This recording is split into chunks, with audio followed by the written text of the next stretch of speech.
The warning klaxon was not a scream. It was a rhythmic, dying throb that vibrated through the deck plates of the salvage hauler. Rattling Rain Valek's teeth in his jaw, smoke, acrid and smelling of burnt ozone and melting polymer, filled the cramped cockpit of the iron kestrel. Rain slammed his fist into the stabilizer controls, forcing the stick forward with a grunt of exertion that tore at the scar tissue on his shoulder. The holographic display flickering in front of him was a chaotic mess of red warnings and trajectory errors. He was running hot through the dead sector, a patch of space the Terran Coalition had abandoned 10 years ago and the royal houses of Arkenya had quarantined on penalty of death. Rain did not care about penalties. He cared about the crate of pre-war hyperdrives secured in his cargo hold and the 6,000 credits they would fetch on the black market at Station 4. But the universe, as Rain had learned over 40 years of bad decisions, had a sense of humor. The rear sensors screamed again. 3 mercenary drones, sleek silver darts driven by combat AI, peeled out of the asteroid field behind him. They were not firing warning shots. Plasma bolts, bright blue and searing hot, hammered against his rear shields. The shields failed. Rain swore, a curse he had learned in the trenches of the Gamma campaign. The ship bucked violently, gravity plating shorted out, leaving him weightless for a stomach-churning second before the backup generators kicked in and slammed him back into the pilot seat. There was no fighting this. The Kestrel was a garbage scow with engines. The drones were military-grade hunters. He looked at the nav computer. The only gravity well within range was a moon designated Vascora 9. It was a jungle rock, flagged as a biological hazard zone, teeming with flora that wanted to eat you and fauna that wanted to lay eggs in your corpse. It was perfect. Rain punched the atmospheric entry sequence. The ship groaned, metal shearing somewhere in the aft corridor. He gripped the controls, his knuckles white, his eyes narrowed against the strobe light flashing of the console. The viewport turned into a kaleidoscope of fire as the hull hit the atmosphere.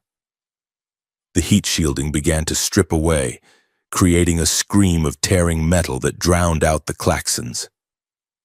The ground rushed up to meet him, a sea of dark, bruised green and violent purple canopy. He fought the stick, trying to pull the nose up, trying to turn a fatal crater impact into a survivable crash. The landing gear deployed and snapped off instantly against the canopy. Trees the size of skyscrapers shattered against the hull. The world spun, glass imploded, then darkness. Pain was an old friend. It woke him up with a sharp, stabbing rhythm in his left leg. Rain gasped, sucking in air that tasted of wet earth, rot, and high-oxygen alien vegetation. He was hanging upside down in his harness. The cockpit was gone, sheared away by a massive tree trunk that now occupied the space where his co-pilot station would have been. If he had been foolish enough to hire a co-pilot. He fumbled for the release buckle. It was jammed.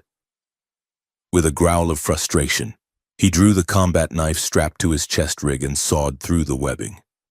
He dropped 2 meters, hitting the mossy floor of the jungle with a wet thud that sent fresh agony shooting up his spine.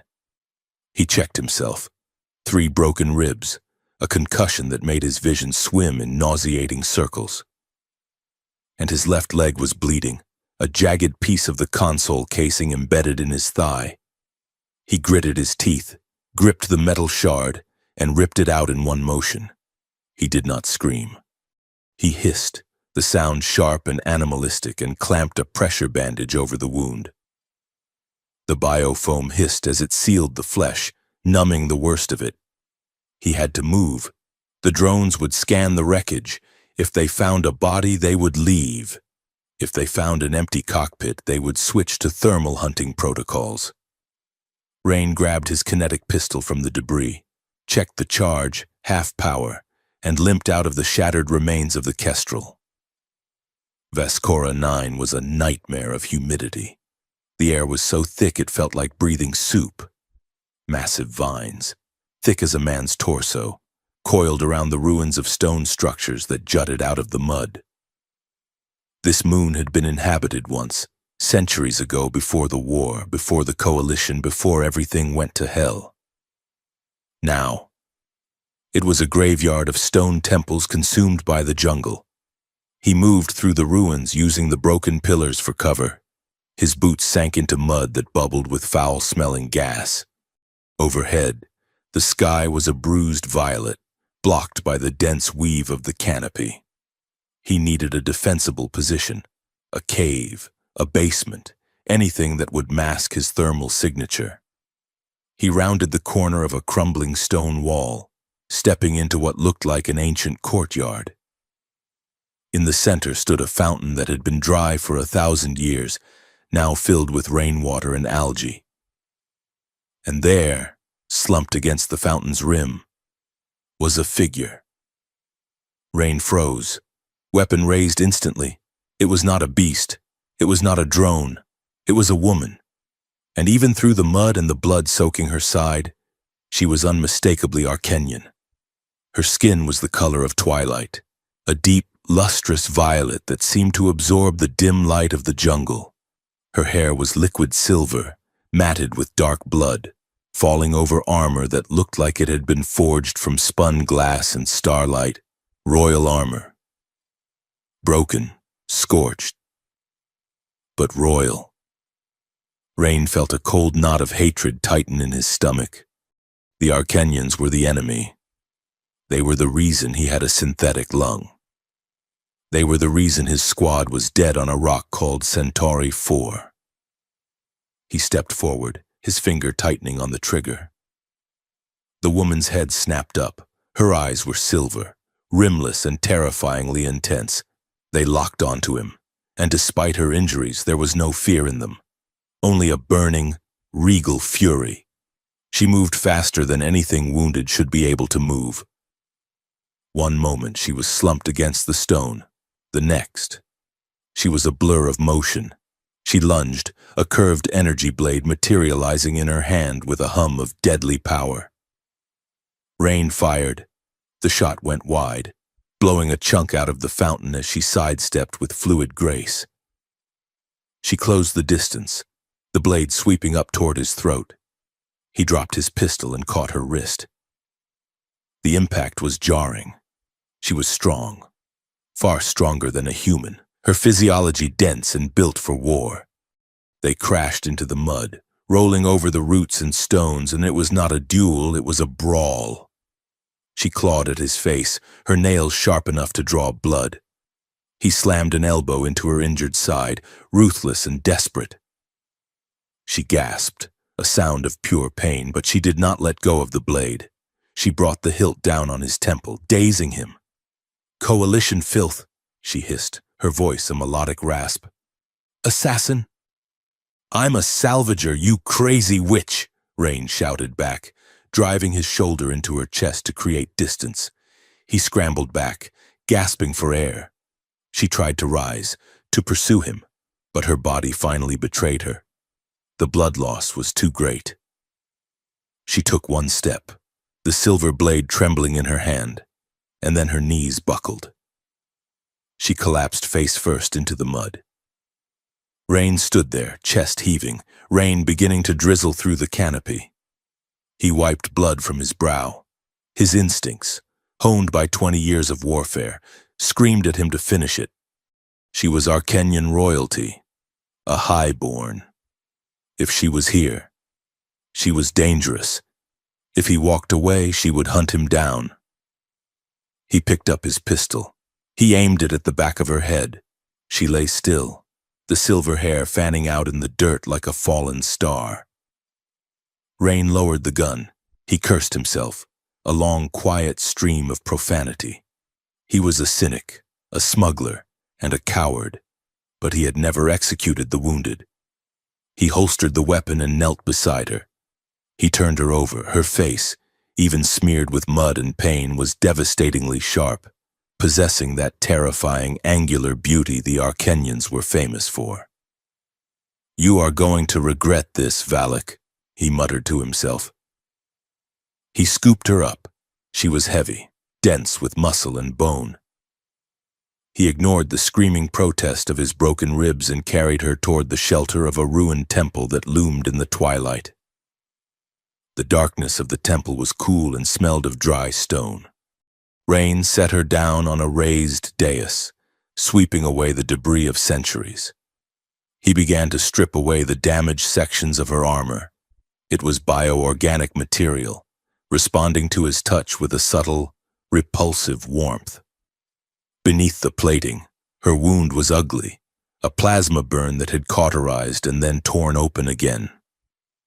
As he worked, cleaning the wound with the last of his med supplies, the silence of the temple seemed to peel back the layers of reality.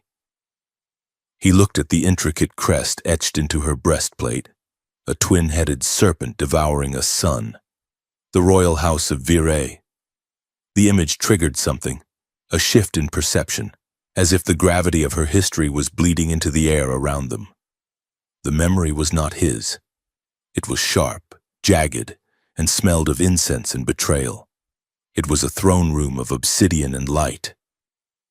Kalith stood in the center, her silver armor polished to a mirror sheen. She was not the fugitive in the mud. She was the heir, the golden daughter of the empire. Before her sat the High Council, and beside the empty throne stood Zareth, her cousin. Zareth, with his smile that looked like a knife wound. Treason, Zareth said softly. The word echoed like a gavel stroke. Kalith did not flinch. I negotiated peace, she said, her voice ringing clear. To save our fleets from annihilation. You conspired with the enemy, Zareth countered, holding up a data crystal. It was faked. She knew it. He knew it. But the council looked away. They feared Zareth's new allies more than they loved Kalith's honor. The guards, men she had commanded, men she had bled for, leveled their spears at her. Seize her, Zareth commanded, and if she resists, kill her. The betrayal cut deeper than the spears ever could. It was the sudden, freezing realization that her blood meant nothing against the weight of ambition. Rain blinked, the phantom memory dissolving. He was back in the damp temple, his hands covered in violet blood. He shook his head, trying to clear the fog. He had heard rumors of Arcanian telepathy, faint psychic echoes emitted during times of extreme stress. She was dreaming of her fall. He finished binding the wound. The night air was dropping rapidly, the humidity turning into a bone-deep chill. She began to shiver, her teeth chattering. Rain looked at her. She was stripped down to her undersuit, vulnerable in a way that seemed wrong for a creature so lethal. He sighed, unzipped his heavy military flight jacket, leather, lined with synthetic wool, bearing the faded patch of the Terran 7th Fleet, and draped it over her. He sat with his back against a pillar, watching the entrance. He took off his undershirt to bind his own leg properly, leaving him bare-chested across his torso. The history of the war was written in keloid scars, a jagged line from a shrapnel grenade across his stomach, the circular burn of a plasma bolt on his shoulder, the bite mark of a trench rat on his forearm. A soft sound made him look up. Kalith was awake. Her eyes were open, hazy but focusing. She looked at the heavy jacket covering her, then up at him. Her gaze traveled over his bare chest, reading the scars like text. She knew what they meant. She knew he was not just a salvager. Coalition, she whispered. It was a sneer, weak but venomous. Ex-coalition, Rain corrected, leaning his head back against the stone. Try to sleep. Princess, you lost a liter of blood. You talk. You die. She stared at him for a moment longer, her fingers curling into the leather of his jacket. She did not push it away. She did not thank him.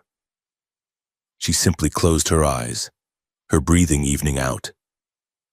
Night on Vascora 9 was a symphony of alien noise.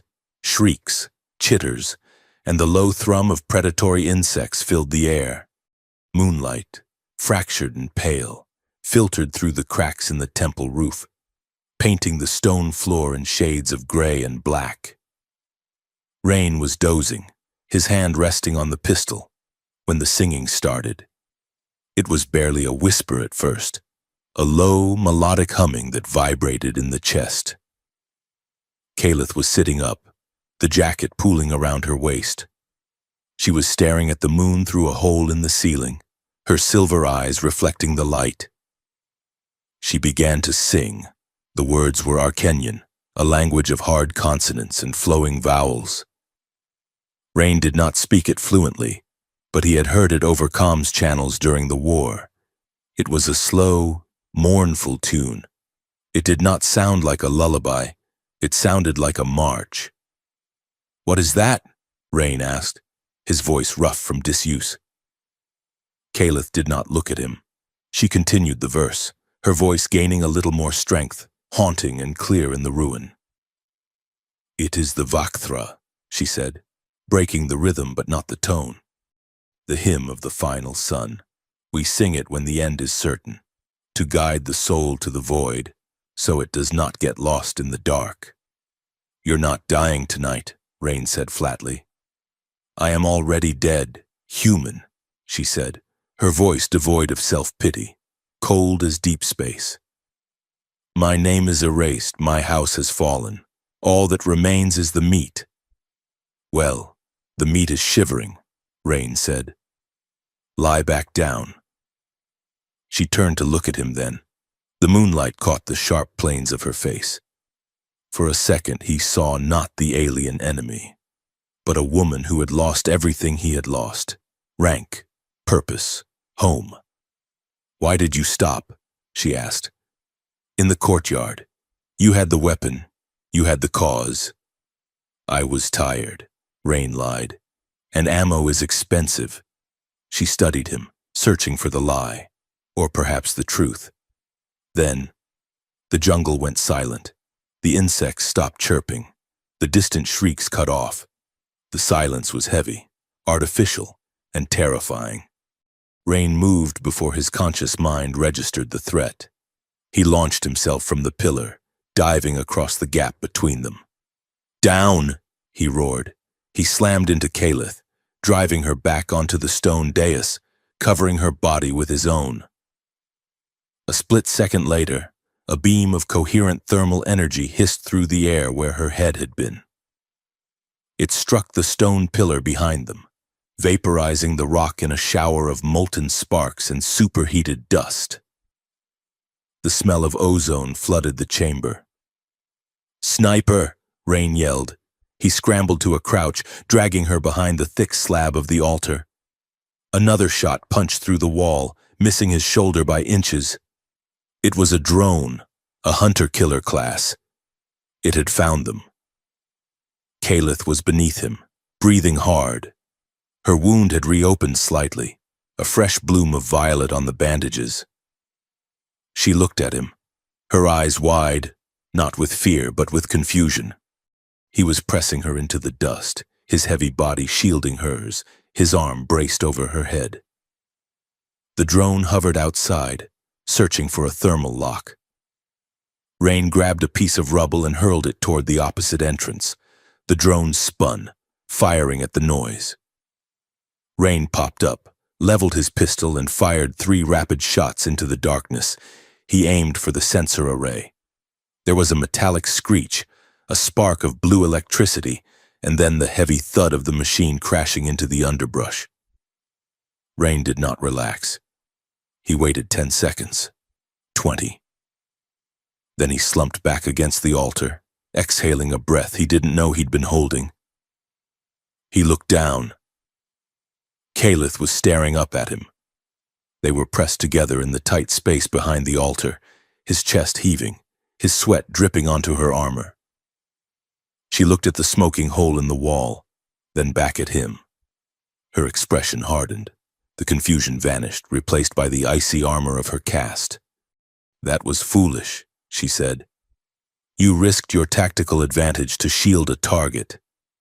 I saved your life, Rain snapped, wiping dust from his eyes. You're welcome. It was a weakness, she countered, her voice sharp. Compassion is a flaw in a soldier. It gets you killed. She shoved his arm away, recoiling from his proximity as if his touch burned her skin. She pulled the leather jacket tighter around herself, her silver eyes flashing with a warning that was as sharp as her blade. Listen to me, human, she hissed, leaning in, her face inches from his. The scent of her was strange, spices and ozone. We are not allies. We are survivors sharing a cage. If you touch me again without permission, I will slit your throat. Rain looked at her. He saw the trembling in her hands she was trying to hide. He saw the terror masked by aggression. He felt the adrenaline fading, leaving him exhausted and aching. A corner of his mouth twitched upward. It wasn't a smile. It was the smirk of a man who had stared into the abyss and found it ridiculous. You already did once, Rain said, gesturing vaguely to the bruise forming on his temple where she had pistol-whipped him. Let's not make it a habit. He moved away, giving her space, checking the charge on his pistol. Kaleth watched him, her hand resting on the hilt of her blade hidden beneath the jacket. The tension in the air was thicker than the humidity. It simmered between them, heavy with history, hatred, and the uncomfortable, undeniable fact that for tonight, they needed each other to breathe until morning. The morning sun on Voskora 9 did not rise. It simply bled through the heavy canopy, turning the gray darkness into a suffocating, greenish twilight. The humidity hit Rain Valak the moment he kicked the moss-covered stone blocking the temple entrance. It was a physical weight, heavy with the scent of wet rot and alien pollen. He turned back to the dim interior of the sanctuary. Kaleth Vire was standing by the altar, testing the weight on her injured leg. She had fashioned a splint from the casing of the destroyed drone and strips of his flight jacket's lining. She looked ragged, her violet skin pale under the grime, but her posture was stiff, rigid, and imperious. We leave now, she said. It was not a suggestion. Rain checked the power cell on his pistol. It was reading under 40%. You can barely stand, Princess. You are not making it 10 clicks through the grinder out there. The Vault of Ion is 12 kilometers to the north, she corrected, tightening the strap on her makeshift grave. It houses a subspace transmitter. If I can reach it, I can broadcast the encryption codes that prove Zareth's treason. The fleet will turn on him. Or, Rain said, holstering the weapon and crossing his arms, we trigger every dormant defense system between here and there, and you die in a mud puddle before lunch. Stay here. I will scout for a comms relay on the Kestrel's wreckage. Kaleth looked at him, her silver eyes narrowing. Your ship is slag, human, and I do not have time to heal. Zareth will have localized the drone's destruction by now. His hunter packs will be sweeping the grid. She took a step forward, wincing but masking it quickly. I am going. You can follow, or you can rot here. She limped past him, the smell of burnt ozone and dried blood trailing in her wake. Rain watched her go. He rubbed the bridge of his nose, cursing the universe for the 1,000th time since he had accepted the cargo job. He could leave her. He could head south, try to find a settlement or a pirate outpost. But the memory of the drone's laser slicing the air inches from her head played on a loop in his mind. He grabbed his pack and followed her into the jungle. The jungle was not passive, it was aggressive. Vines armed with thorns the length of a finger hung from the canopy like tripwires. The ground was a treacherous slurry of mud and decaying vegetation that tried to suck the boots off Rain's feet with every step. They moved in silence for the first hour. Rain took point, using his machete to hack a path through the dense undergrowth, while Kalith followed a few meters behind, her breathing shallow and controlled. She had salvaged pieces of plating from the destroyed drone, curved silver metal that she had bound to her shoulder and thigh with blackened wire. It looked jagged and barbaric against her royal bearing, a visual testament to how far she had fallen. "You are making too much noise," Kalith murmured, stepping over a root with surprising grace despite her injury. "A blind thresher beast could track us. I'm clearing a path so you do not faceplant into a poison fern," Rain retorted, hacking through a thick wall of green vines. "And for the record, I am moving with stealth. You just have ears like a radar dish." "My auditory senses are refined," she said, her tone clipped. "Unlike your Terran clumsiness, you walk like a tank with a loose tread." Rain paused, wiping sweat from his forehead. The heat was unbearable. "You know, for someone who owes me her life, you are incredibly unpleasant." "I owe you nothing," she snapped. "You are a tool of circumstance. Do not mistake necessity for gratitude." Rain laughed. It was a dry, harsh sound. "You remind me of my old drill sergeant, only he was uglier and had a better mustache." She stopped, staring at him with genuine confusion. "You find this amusing? We are being hunted." "If you do not laugh, you crack," Rain said, turning back to the vines. "That is a human thing. Maybe you royals just repress it until you explode." They pushed on. The terrain began to rise, the mud giving way to mossy stone as they entered the outer perimeter of the city ruins. Massive statues, headless and covered in lichen, lined the path like a silent honor guard. "Hey," Rain said, glancing back at her. "Why did the Terran Marine carry a sandpaper towel?" Kalith looked at him, her brow furrowed. "I do not know." "Why?" "Because he wanted to have a rough day." It was stupid. It was the kind of joke soldiers told in the back of a transport ship when they were terrified and bored. Kalith stared at him blankly. Then, a small, abrupt sound escaped her lips. It was a snort, a sharp, involuntary burst of laughter. She froze instantly, her hand flying to her mouth as if she had just vomited. The shock on her face was total. "Did you just laugh?" Rain grinned, leaning against a tree. "I did not," she hissed, her eyes blazing with sudden irrational fury. "I coughed. That was a laugh, princess, a genuine chuckle." "Silence." She stepped forward, her finger jabbing toward his chest. "Do not do that. Do not make me light. I am at war. I am mourning. I do not have the luxury of your human absurdity." "You have the luxury of being alive," Rain said, his smile fading into something more serious. "Lighten up. It keeps the blood pressure down." She glared at him, her chest heaving. "You are insolent. And you are stubborn." She stormed past him, her limp more pronounced, her head held high. Rain watched her, shaking his head, but he kept the smirk. For a second, the mask had slipped. The ruins grew denser as the afternoon wore on. The architecture was distinctly Arcanian, sweeping curves and impossible angles that seemed to defy gravity.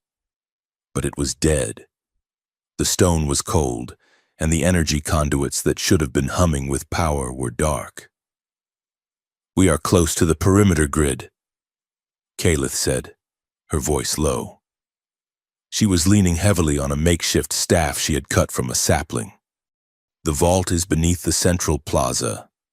Watch your step," Rain warned, scanning the ground. "These old perimeter defenses usually have pressure triggers." "I know my own history, human," she muttered. "The grid responds to royal genetic markers. It will recognize me."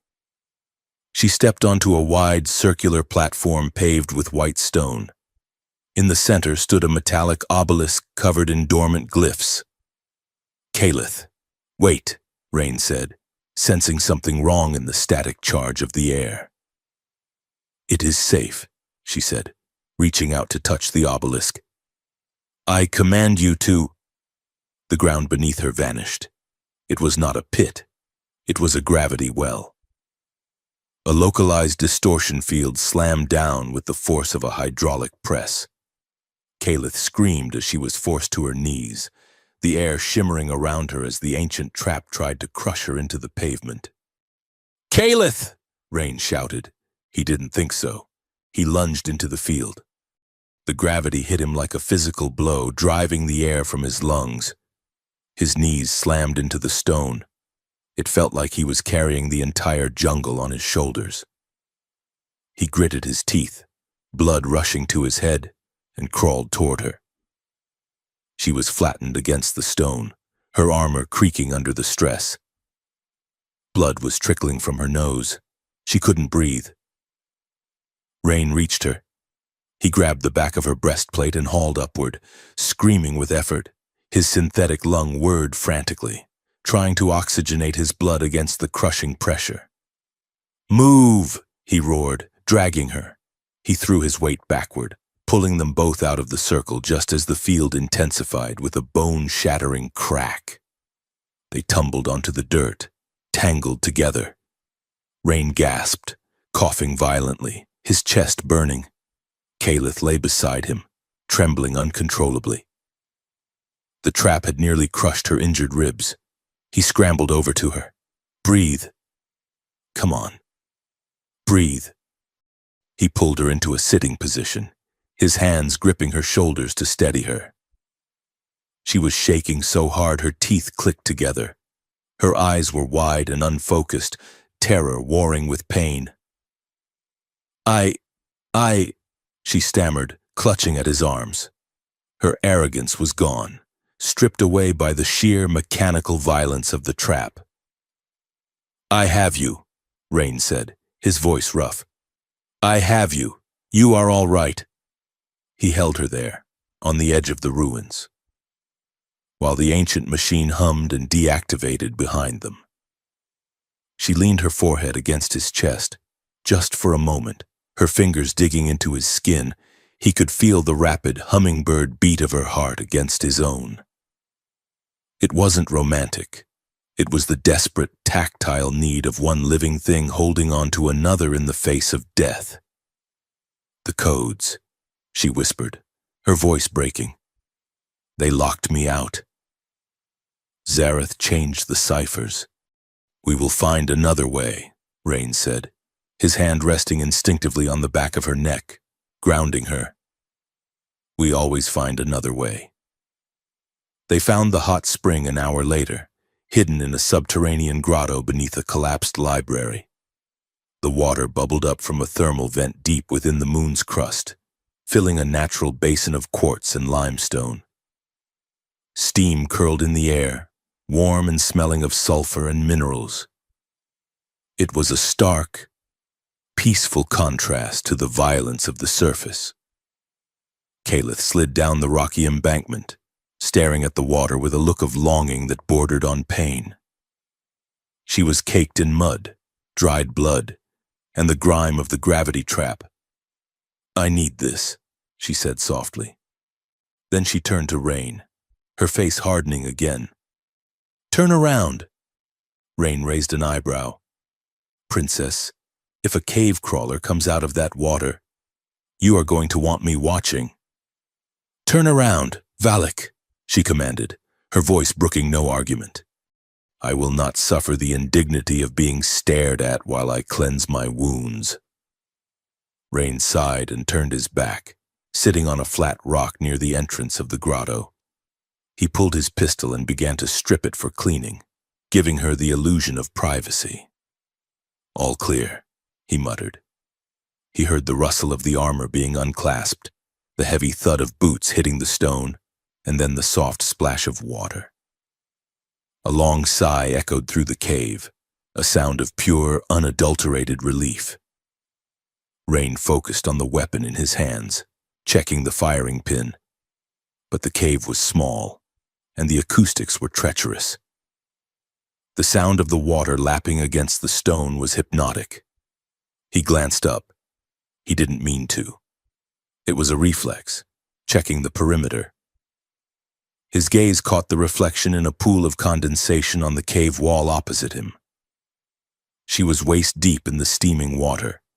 Her back was to him, but he could see the curve of her spine, the sharp definition of her shoulder blades, and the long, jagged scar that ran down her left side, an old war wound. Her hair, usually bound tight, was loose now. It floated on the surface of the water like spun silver, coiling and uncoiling in the current. She turned her head, sensing his gaze. For a heartbeat, their eyes met through the reflection. Silver locked with brown. She did not scream. She did not cover herself. She simply stared at him, her expression unreadable through the steam. There was no royalty in that look, no war, just a woman, stripped of her armor, looking at a man. The air in the cave seemed to tighten, becoming heavier than the gravity trap had been. Rain looked away first.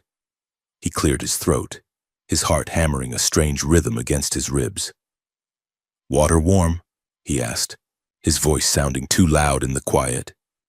"Adequate," came the reply, cool and composed. But when she emerged 10 minutes later, dressed back in her undersuit and scavenged armor, her skin was flushed a deep violet, and she refused to meet his eyes. Night fell like a hammer. The jungle temperature plummeted, forcing them to risk a small fire in the shelter of the grotto's entrance. They sat on opposite sides of the flames.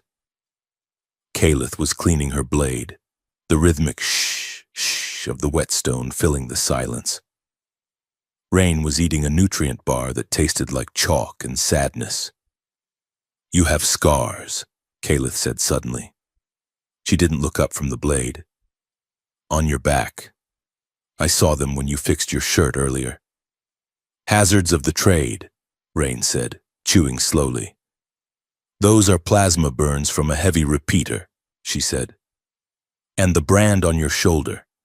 That is the mark of the 7th Fleet Command. You were not just a grunt. Valak, you were an officer." Rain stopped chewing. He swallowed, the food sitting heavy in his stomach. "I was a commander. Once. What happened?" He looked into the fire. The orange light danced in his eyes, reflecting memories he tried to keep buried under cheap whiskey and hyperspace jumps. "Sector 7, he said quietly. "We were holding a refueling depot. Intel said it was a skeleton crew of Arcanian raiders. It wasn't.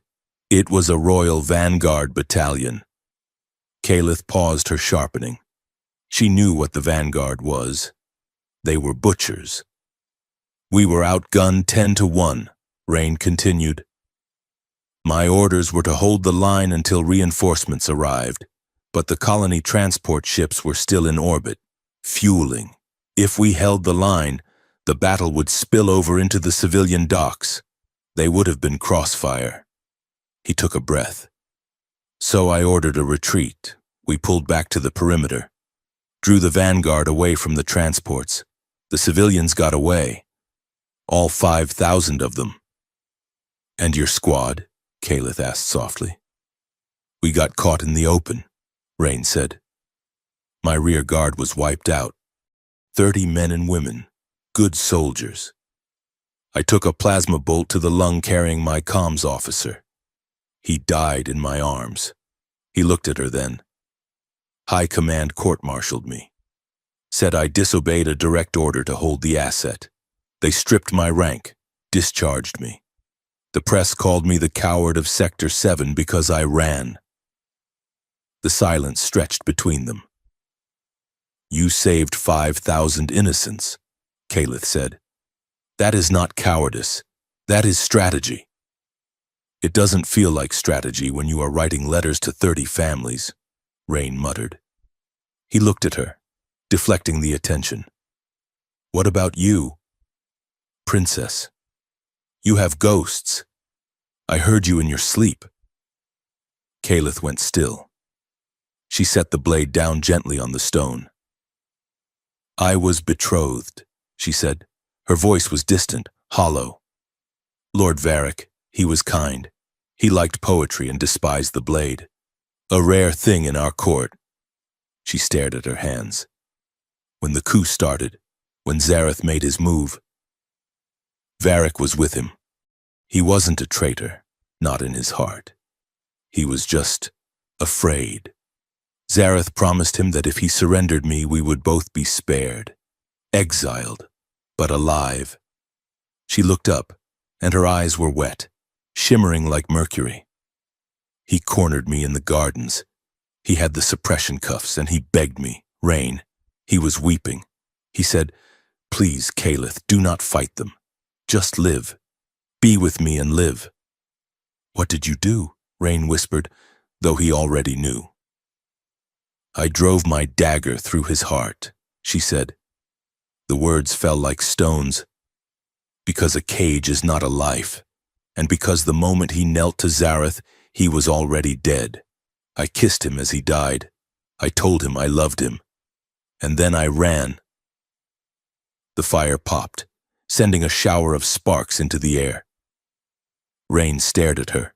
He saw the monster the galaxy feared, and he saw the woman who had torn her own soul apart to remain free. We are a pair, aren't we? Rain said, his voice low. A coward and a killer. No, Calith said. She leaned forward, the firelight casting deep shadows on her face. A savior and a survivor. The distance between them seemed to vanish. The air grew thick, charged with the shared weight of their trauma. It was a magnetic pull, two broken things recognizing the jagged edges in each other. She leaned in further. Rain didn't move. He barely breathed. She reached out, her cool fingers grazing his jaw, tracing the line of stubble. Her touch was hesitant, trembling slightly. You are so warm, she whispered. Humans are always so warm. She closed the gap. The kiss was not gentle. It was sudden, hot, and raw. It tasted of salt and desperation.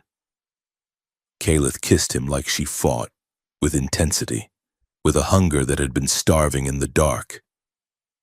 Rain froze for a second, then his hand came up, tangling in her silver hair, pulling her closer. It was a collision of grief and adrenaline. For a moment, there was no war, no species, only the heat of her mouth on his and the desperate need to feel something other than pain. Then, she gasped and pulled away. She scrambled back, her chest heaving, her eyes wide with horror. She wiped her mouth with the back of her hand. No, she breathed. No, Calith, Rain started, reaching out. Do not, she snapped, scrambling to her feet. She backed against the cave wall, her armor scraping the stone. I am the daughter of the sun. I am of the blood, and you. She looked at him, and the regret in her eyes was more painful than the rejection. You are still human, she said. You are the enemy. Rain let his hand drop. The heat of the kiss was still on his lips, turning cold in the damp air. He saw the wall she had built slamming back into place. I respected your boundary, he said quietly, his voice steady despite the pounding in his chest. You crossed it. I made a mistake, she said, her voice trembling. It will not happen again. She turned away from him, staring out at the slice of night sky visible through the cave entrance. The stars were cold and distant, indifferent to their small, messy lives. In my tongue, she whispered, so softly he almost didn't hear it. There is a saying, Vakshira Notal. What does it mean? Rain asked. She didn't turn around. To want you is treason. Rain said nothing. He watched her silhouette against the stars. He understood treason. He had lived with it for 10 years. He lay down on the hard stone, turning his back to her. A moment later, he heard her lie down as well. They slept back to back, separated by 3 feet of cold stone and 1,000 years of war. Neither of them closed their eyes. They lay there, listening to the other breathe, waiting for a dawn that promised only more danger. The transition from the chaotic organic sprawl of the jungle to the cold, mathematical precision of the ancient city was abrupt. One moment, Rain Valak was hacking through vines thick enough to strangle a grizzly bear. The next, his boots rang out against a paved surface of seamless dark alloy that had not rusted in 1,000 years. They had entered the perimeter. Here, the ruins were not merely dead stone. They were the skeletal remains of a fortress city that had fallen during the First War. The conflict that had burned half the galaxy before the Terran Coalition and the Arcanian royal houses had signed the armistice. The air here was different. It tasted metallic, charged with static electricity that made the hair on Rain's arms stand up. "Stay close," Kaleth whispered. She was moving better now, the biofoam and the rest in the cave having dulled the worst of her pain, but she still favored her left side. Her silver eyes were scanning the shadows with a predator's intensity. The First War defenses were automated. They do not decay like stone. They wait. Rain checked his pistol. 20% charge. He had a spare power cell he had scavenged from the drone, but it was damaged. Likely good for only a dozen shots before it overheated the barrel. "I thought your people deactivated this sector," Rain said, his voice low. "We did," Kaleth replied, stepping over a fallen column of obsidian. "But the deep layer protocols are autonomous. If the vault senses an unauthorized approach, it wakes the Guardians, as if the universe was listening and eager to prove her right." A mechanical screech tore through the silence. It came from the shadows of a crumbled archway, a spider sentinel. It was a nightmare of chrome and hydraulics. A 6-legged tank the size of a ground car, equipped with rapid-fire plasma repeaters. It had been dormant for centuries, but the sensors had picked up their thermal signatures. Its single red ocular lens flared to life, casting a crimson spotlight onto the pavement. "Cover!" Rain roared. He didn't wait for her to move. He slammed his shoulder into Kaleth, knocking her behind a slab of ferro-concrete just as the air where she had been standing disintegrated into superheated vapor. The sentinel advanced, its metal legs punching holes in the ancient road. Clang, clang, clang. "It has shielding," Rain shouted over the roar of the plasma fire chipping away their cover. "My pistol won't scratch it." Kaleth was already moving, her hands flying over the wrist comp built into her gauntlet. "I can override its targeting IFF, but I need a localized connection. I need to get to the panel on its dorsal chassis." "That is on its back. Princess, in case you missed it, the front is currently trying to melt us." "Distract it," she ordered, her voice calm, terrified, and imperious all at once. Rain looked at her. He looked at the death machine advancing on them. He let out a sharp, bitter laugh. "Distract it? Sure. Why not?" He broke cover. He sprinted to the right, firing his pistol. The blue bolt splashed uselessly against the Sentinel's shimmering energy shield. But the aggression did its job. The red eye snapped toward him. The turret swiveled, tracking his movement. Rain dove into a slide, skidding across the smooth metal as a line of plasma cratered the ground inches from his heels. He scrambled behind a rusted transport hauler, breathing hard, his heart hammering against his ribs like a trapped bird. The Sentinel turned its full attention to him, stepping over the debris, preparing the killing blow, and it exposed its rear flank. Kaleth moved like a shadow. She vaulted off the ferro-concrete slab, her movements fluid and silent. She didn't run. She flowed, She leaped onto the Sentinel's rear leg, finding purchase on the hydraulics, and scrambled up onto the chassis. The machine bucked. Sensing the intruder, Rain popped up from behind the hauler, firing at the sensor eye to keep it blinded. "Do it!" he screamed. Kalith jammed her data spike into the dorsal port. Sparks showered around her, illuminating her violet skin and the fierce grimace on her face. She typed a command sequence with one hand while holding onto the bucking machine with the other. The Sentinel froze. The red eye flickered, then turned a harmless, dormant blue. The legs locked, and the machine slumped, deactivating with a heavy mechanical groan. Kalith rolled off the chassis, landing in a crouch. She didn't celebrate. She didn't smile. She looked at Rain, her chest heaving. "Target neutralized," she said. Rain walked over to her, wiping grime from his face. He looked at the machine, then at her. "You are insane." "I am effective," she corrected. She stood up, and for a moment, she stumbled. Rain caught her arm to steady her. His hand gripped her wrist, his thumb pressing against the pulse point. Her skin was cool, but her pulse was racing, fast, hard, alive. She didn't pull away. She looked down at his hand on her wrist, then up at his eyes. The contact lingered. 1 second, 2. It was a breach of protocol, a breach of species. But in the aftermath of the violence, it felt like an anchor. "We move," she said softly. But she didn't shake him off. She gently disengaged her arm, her fingers brushing against his palm as she pulled away. The deeper they went into the city, the more the dynamic shifted. They were no longer a captor and a prisoner, nor a royal and a peasant. They were a fire team. They moved through a labyrinth of corridors that wound beneath the surface, every few hundred meters.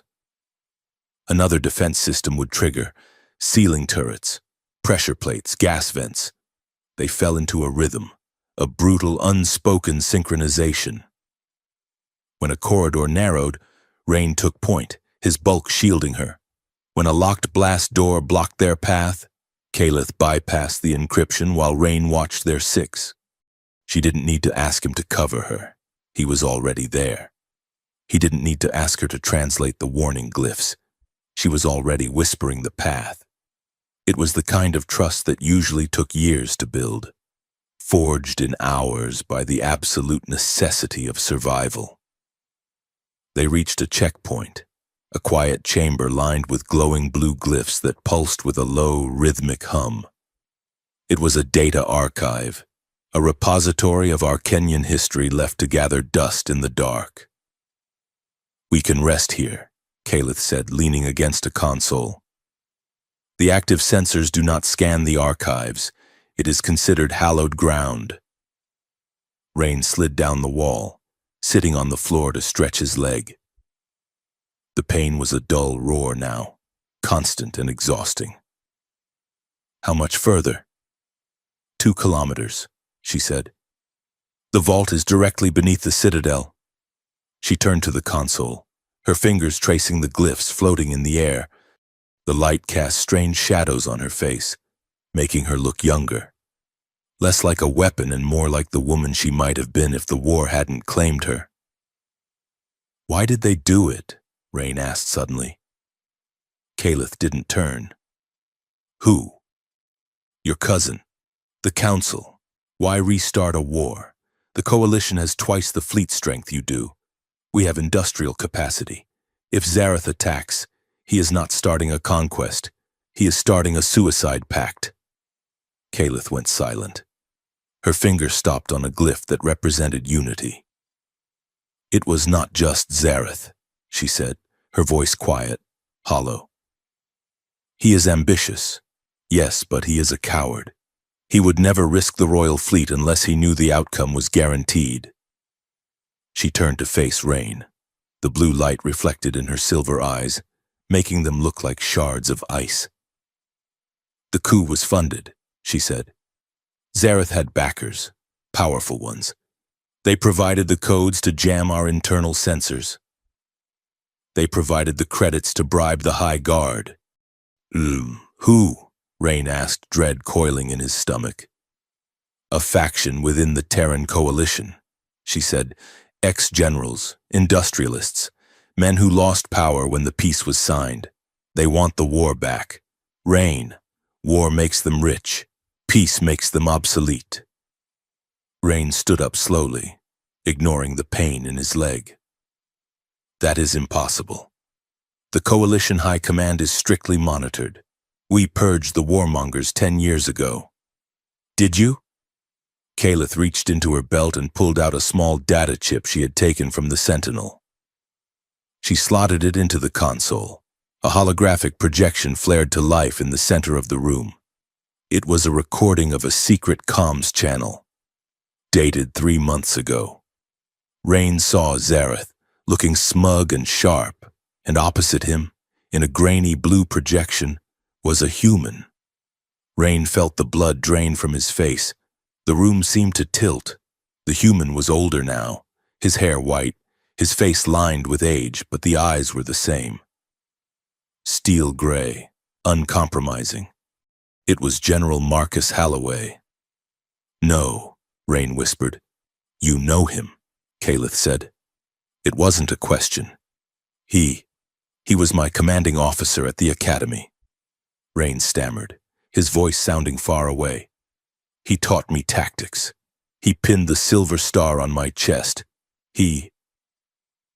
When I was court-martialed, he was the only one who spoke in my defense.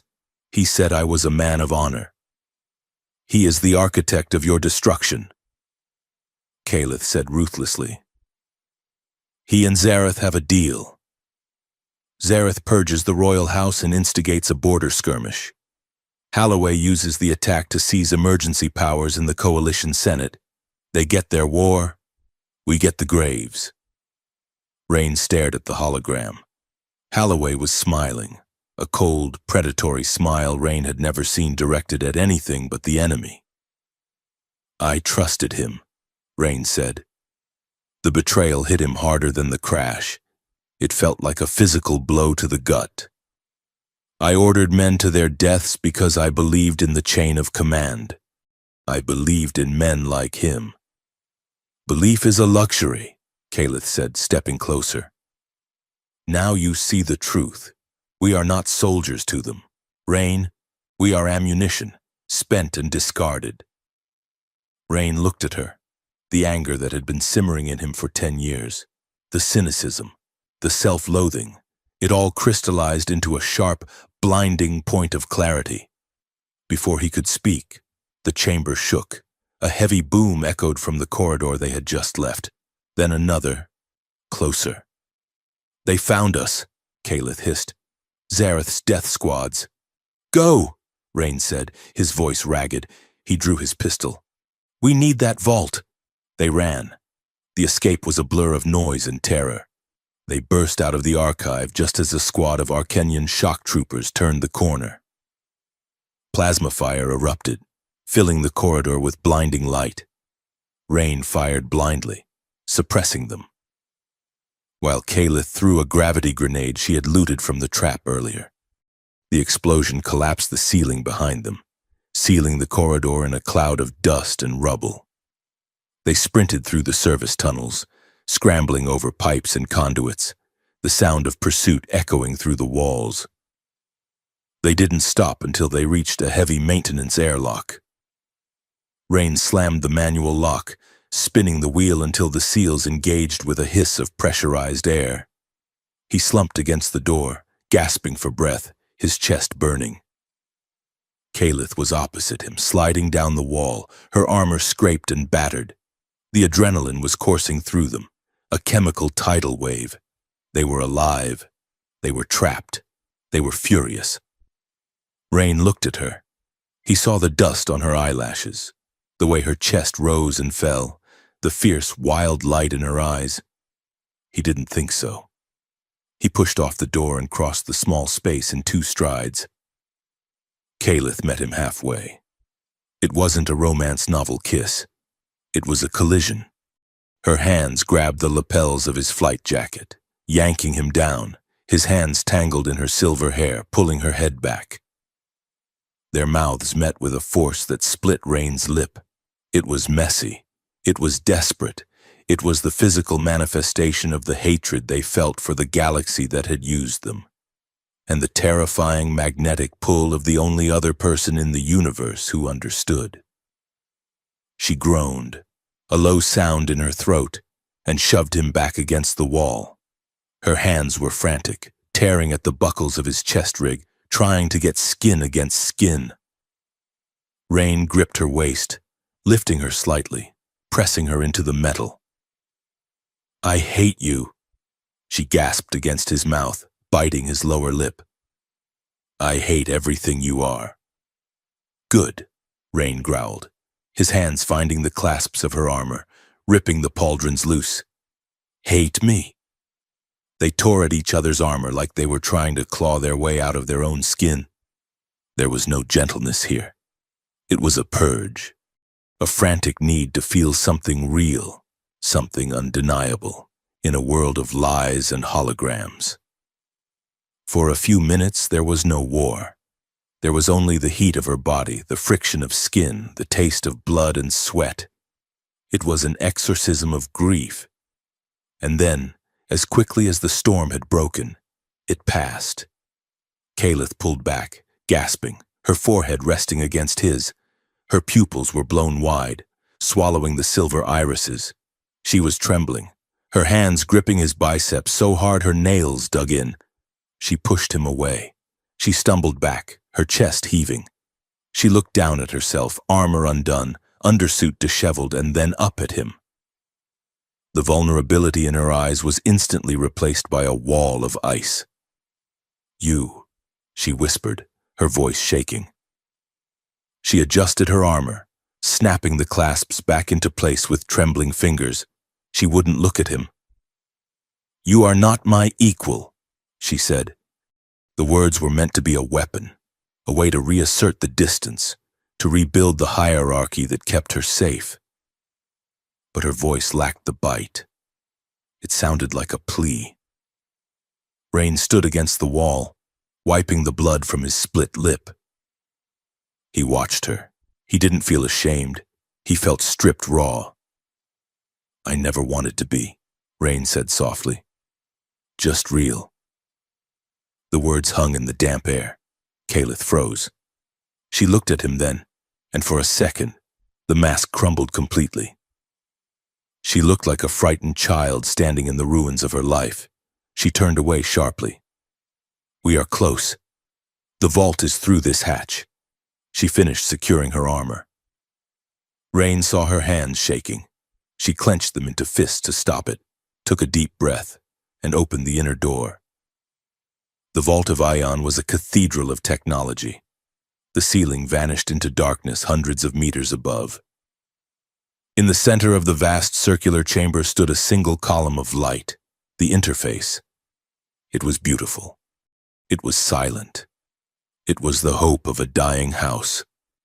"There," Kaleth whispered. They walked across the long bridge that spanned the abyss surrounding the central platform. Their footsteps echoed in the silence. Kaleth approached the interface. She placed her hand on the panel. The light shifted from white to gold, recognizing her genetic signature. "Identity confirmed," a synthetic voice boomed, shaking the dust from the ceiling. "Princess Kaleth Vire, access granted." She looked back at Rain, a fleeting smile touching her lips. It was the first genuine hope he had seen in her. "I can stop him," she said. "I can broadcast the truth." She turned back to the panel and entered the command sequence.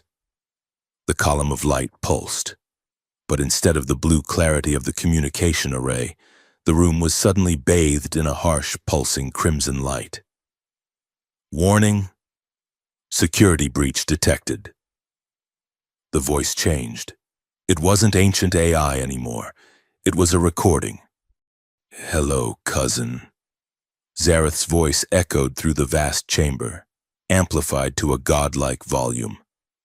"I knew you would come. You always were predictable in your heroism. Kalith flinched as if struck. No. Did you really think I would leave the only transmitter capable of unseating me unguarded? Zareth's voice sneered. The codes you entered did not broadcast your message. Kalith. They activated the homing beacon for my dreadnought. We are in orbit, and my elite guard is already descending. The red light strobed, casting long, violent shadows across the bridge. Kalith slumped against the console. The fight drained out of her. She looked small against the scale of the machine. I walked into their hands, she whispered, her voice breaking. I led them right to us. She looked at her hands, the hands that had killed her betrothed, the hands that had fought so hard to get here. It was all for nothing. She began to sink to the floor, the weight of the betrayal finally too much to bear. Rain stepped forward. He didn't say anything.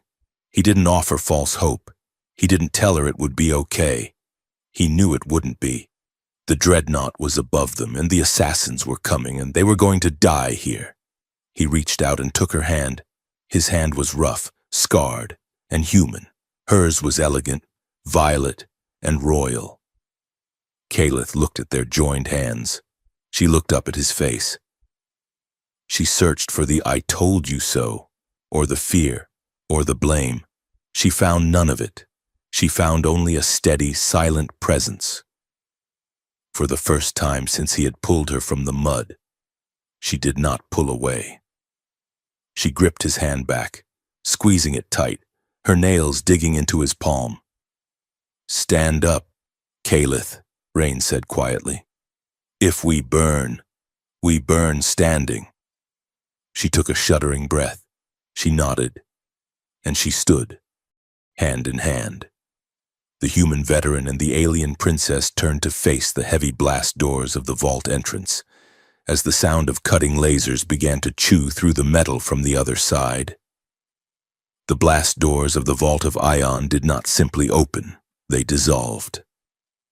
One moment, the heavy tritanium barrier stood between Rain Valak and the galaxy. The next, a singularity charge detonated against the metal, turning it into a molten spray of white-hot slag. The shockwave hit Rain like a physical hammer, throwing him back against the hard light console. Smoke, thick and oily, rolled into the chamber, instantly choked by the crimson strobe of the emergency lighting. Through the haze, they descended. They were the Koresh, the King's Shadows, royal enforcers. Rain had fought Arcanian commandos before. He had fought their Marines, their vanguard, and their mech pilots.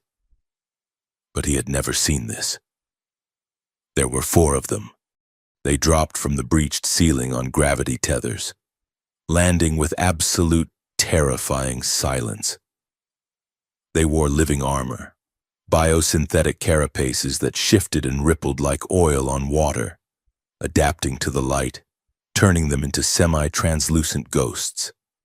They carried no heavy rifles, only twin energy blades that hummed with a violet frequency so high it made Rain's teeth ache. "Kalith!" Rain roared, scrambling to his feet, his heavy pistol leveled. Kalith was already moving, despite her injury, despite the betrayal that had just shattered her world.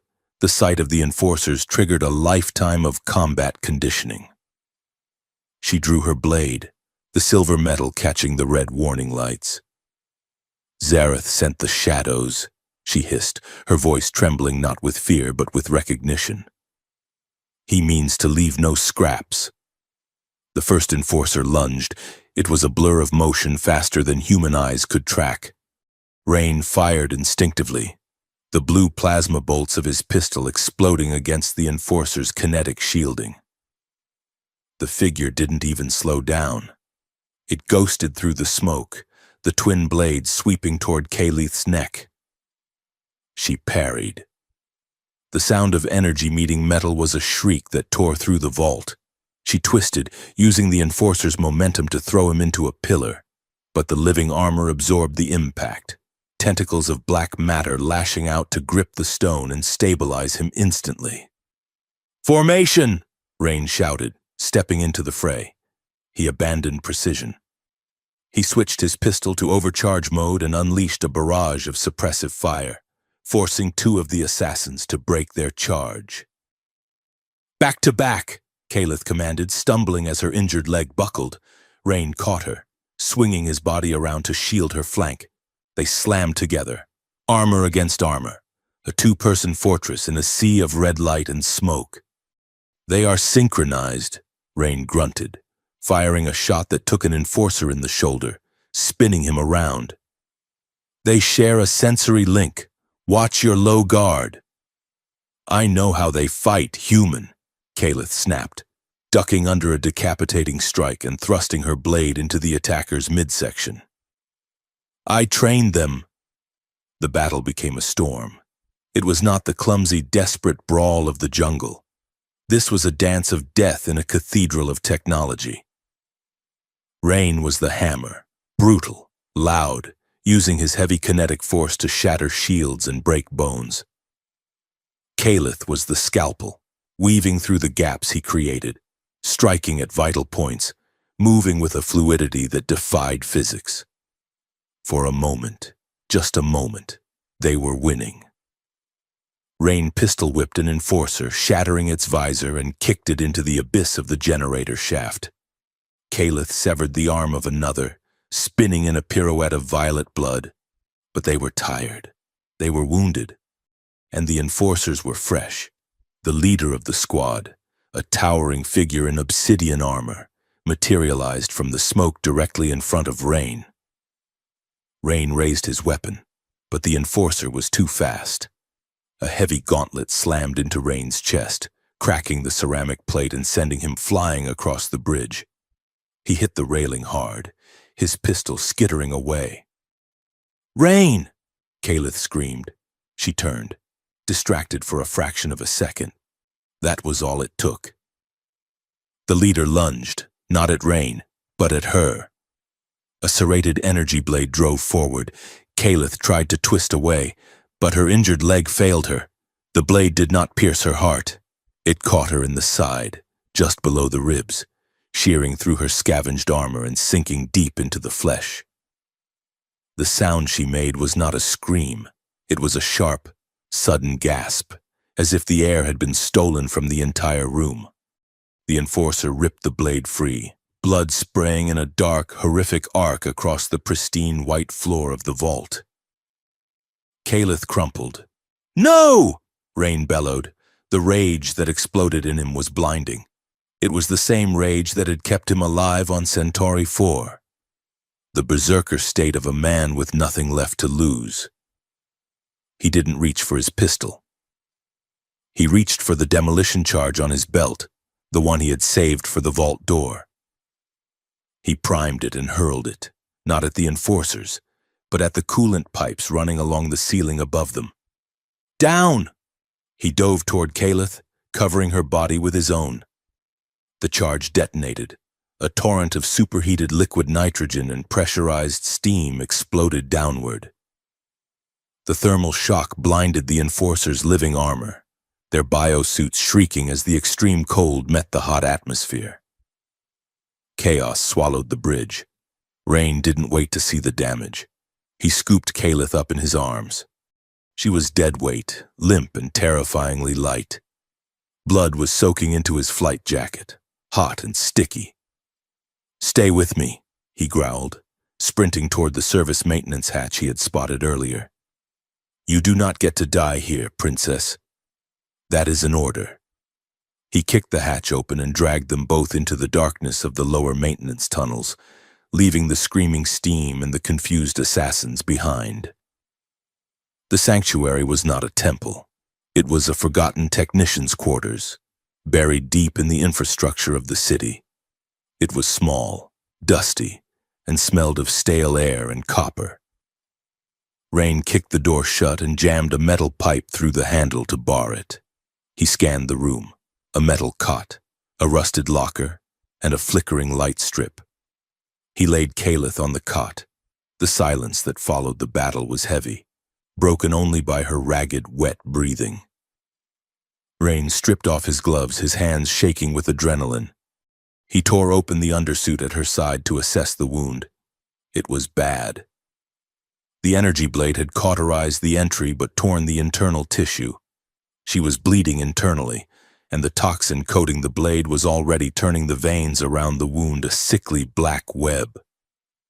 "Kalith," he said, tapping her cheek. "Kalith, look at me." Her eyes fluttered open, but they were not looking at him.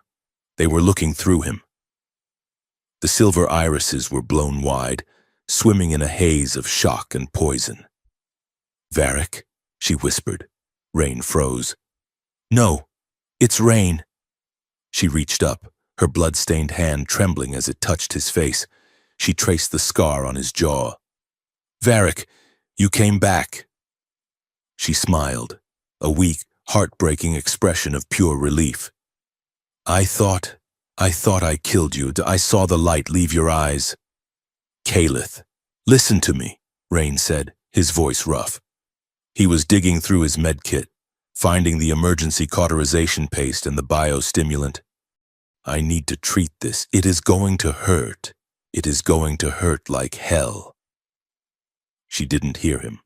The hallucination was pulling her down, dragging her back to the garden where she had murdered the man she loved to save her own honor. "Why did you betray me?" she murmured, her brow furrowing in confusion. Her hand dropped from his face to grip his wrist, squeezing with surprising strength. "You promised. You said we would stand together against the council. Why did you kneel to Zareth? Why did you make me do it?" Rain gritted his teeth. It felt wrong to hear this, like he was trespassing on a grave. "I am not him, Kalith."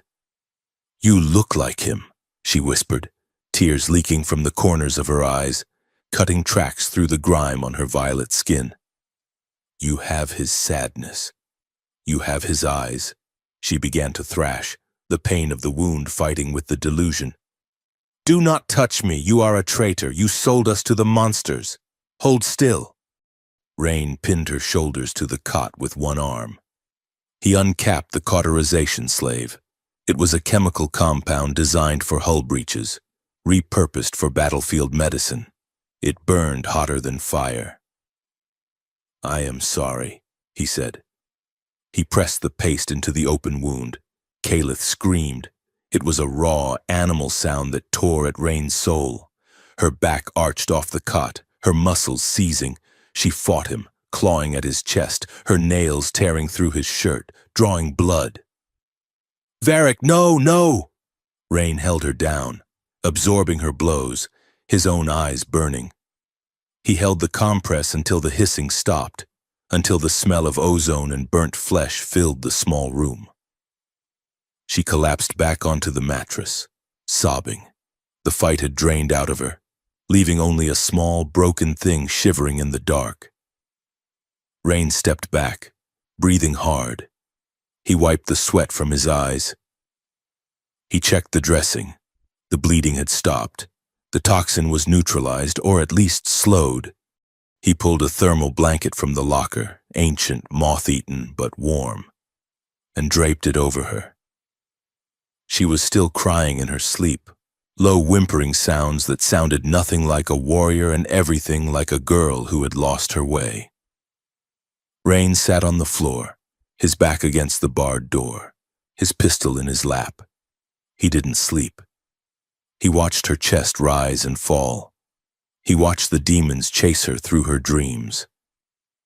He realized then that he didn't just respect her. He didn't just want her. He hurt her, and that was far more dangerous. Hours passed. The sounds of the search parties echoed distantly through the ventilation shafts, thudding boots, mechanical chittering, but they did not find the maintenance room. Kalith woke with a gasp. She sat up instantly, her hand going to her side. The pain hit her, doubling her over, but the fog was gone. Her eyes were clear, sharp, furious. She looked around the room. She saw the rusted walls, She saw the blood on her armor. And she saw Rain. He was standing by the door, watching her. He looked exhausted, his face bruised, his chest bandaged where the enforcer had hit him. Kalith remembered everything. She remembered the vault. She remembered the trap. She remembered the blade sliding into her flesh. And she remembered the hands on her. The humiliation washed over her like a tidal wave. She had failed. She had led the enemy to the one hope her people had. She had been saved by a human she had kissed, a human she had confused for her dead lover. The shame was unbearable. It twisted inside her, turning into a hot, blinding rage. It was easier to be angry than to be broken. "You!" she spat, swinging her legs off the cot. She staggered, catching herself on the wall. "Easy," Rain said, stepping forward to help her. "You need to rest." "Do not come near me," she shrieked, backing away, pressing herself into the corner. She looked wild, her hair matted, her eyes manic. She was dissociating, her mind fracturing under the weight of the trauma. She looked at him, and she didn't see Rain. She saw a symbol of everything she had lowered herself to, every compromise she had made. She laughed, a brittle, jagged sound. "Look at us," she said, her voice trembling. "The great heroes, hiding in a closet like rats." "Kalith, stop," Rain said calmly. "Do not speak my name," she screamed. She pointed a shaking finger at him.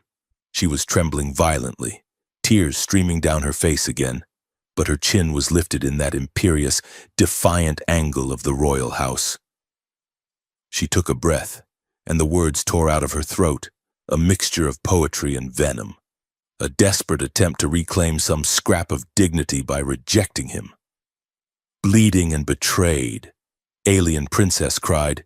"You're not worthy to touch me, human veteran." The words hung in the air, absurd and tragic. She had spoken them like a line from one of the great Arcanian operas, casting herself as the martyr and him as the peasant who dared to look upon her. It was cruel. It was meant to be cruel. Rain stood there. He looked at her, really looked at her. He saw the terror behind the rage. He saw the defense mechanism slamming into place. She was pushing him away because if she let him in, if she acknowledged that he was the only thing keeping her alive, she would shatter completely. But the words still cut. They cut deeper than the shrapnel in his leg. He felt the distance open up between them, an unbridgeable canyon of culture and history. She was right. He wasn't a hero. He was just an old soldier who was good at surviving. He nodded slowly. "You're right," Rain said. His voice was quiet, devoid of anger. "I'm not—" He holstered his pistol. He didn't try to argue. He didn't try to comfort her. He respected the wall she had built because he knew she needed it to stand. "Check your dressings," he said flatly. "I secured the door. I'm going to scout the corridor." He turned his back on her. He walked to the door, pulled the metal bar free, and stepped out into the dark hallway without looking back. The door clicked shut. Rain leaned against the metal on the other side, closing his eyes for a brief second. He felt a hollow ache in his chest that had nothing to do with the battle. "Survive, Valak," he whispered to himself. "Just survive." High above Vaskora 9, in the cold vacuum of space, the dreadnought Ethelgard hung like a dark moon. On the bridge, Lord Zareth stood before the viewport, watching the jungle planet rotate below. He swirled a glass of wine in his hand, the crimson liquid catching the starlight. "Status," he commanded. "The vault is secured, my lord," an officer replied from the pit. "But the princess, her body was not found." Zareth sighed. "She is persistent. I will give her that. But persistence is not power." He turned to the holographic interface. A massive projection of the Arcanian star systems filled the air. She thinks she can expose me, Zareth mused. She thinks she can save the bloodline. But you cannot save what is already ash. He placed his hand on the bioscanner. Initiate Protocol 0, he said. The purge. My lord? The officer hesitated. That order. It targets all secondary royal lines, even the children, even those in neutral space. Zareth turned his cold, dead eyes to the officer. Did I stutter, Commander? If Calith Vire lives, she is a symbol. If she is the last of her kind, she is a tragedy. I want her to be a ghost. I want her to look at the stars and know that there is no one looking back. Yes, my lord. The order went out, across a dozen sectors. Encrypted signals activated sleeper cells and automated drones. The systematic erasure of 1,000 years of lineage began with the press of a button. Zareth smiled. Run, little cousin. Run until there is nowhere left to go. Inside the maintenance room, the silence was deafening. Calith slumped against the wall, sliding down until she hit the floor. The rage had evaporated, leaving her hollowed out. She pulled her knees to her chest, burying her face in her arms. She waited for the door to open. She waited for him to come back and yell at her, to tell her she was ungrateful, to prove her wrong. But the door stayed shut. She was alone. You pushed him away, she whispered to the empty room. You wanted this. She shivered. The thermal blanket had slipped off. She reached for it, but her hand brushed against something else. Leather. She froze. Lying on the foot of the cot, folded neatly, was Rain's flight jacket. He must have left it when he walked out. She stared at it.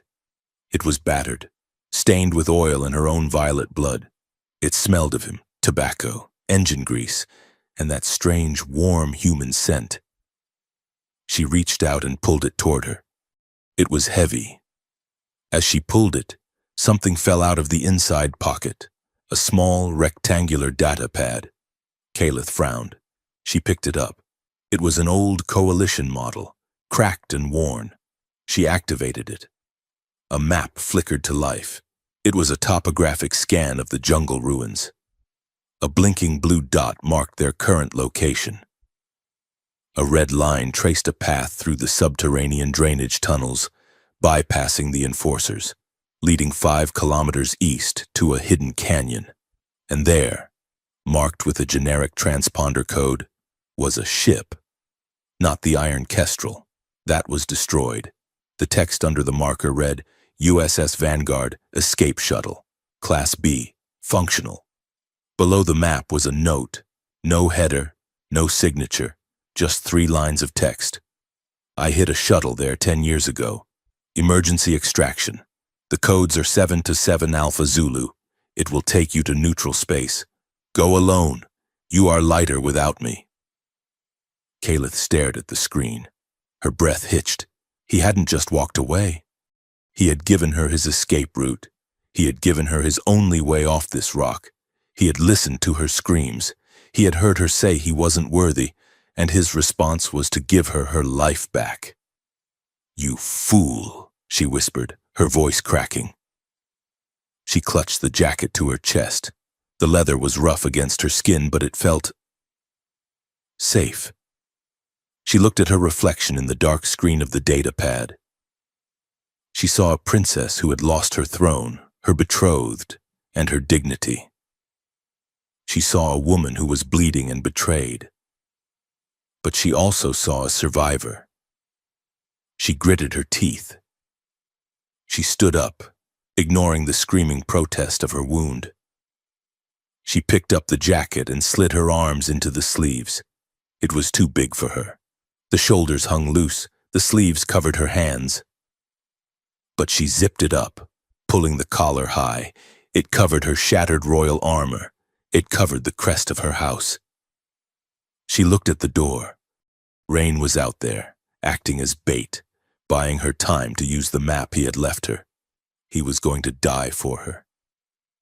Again. "No," she said. The word was hard, ironclad. She checked her blade. She tightened the strap on her leg.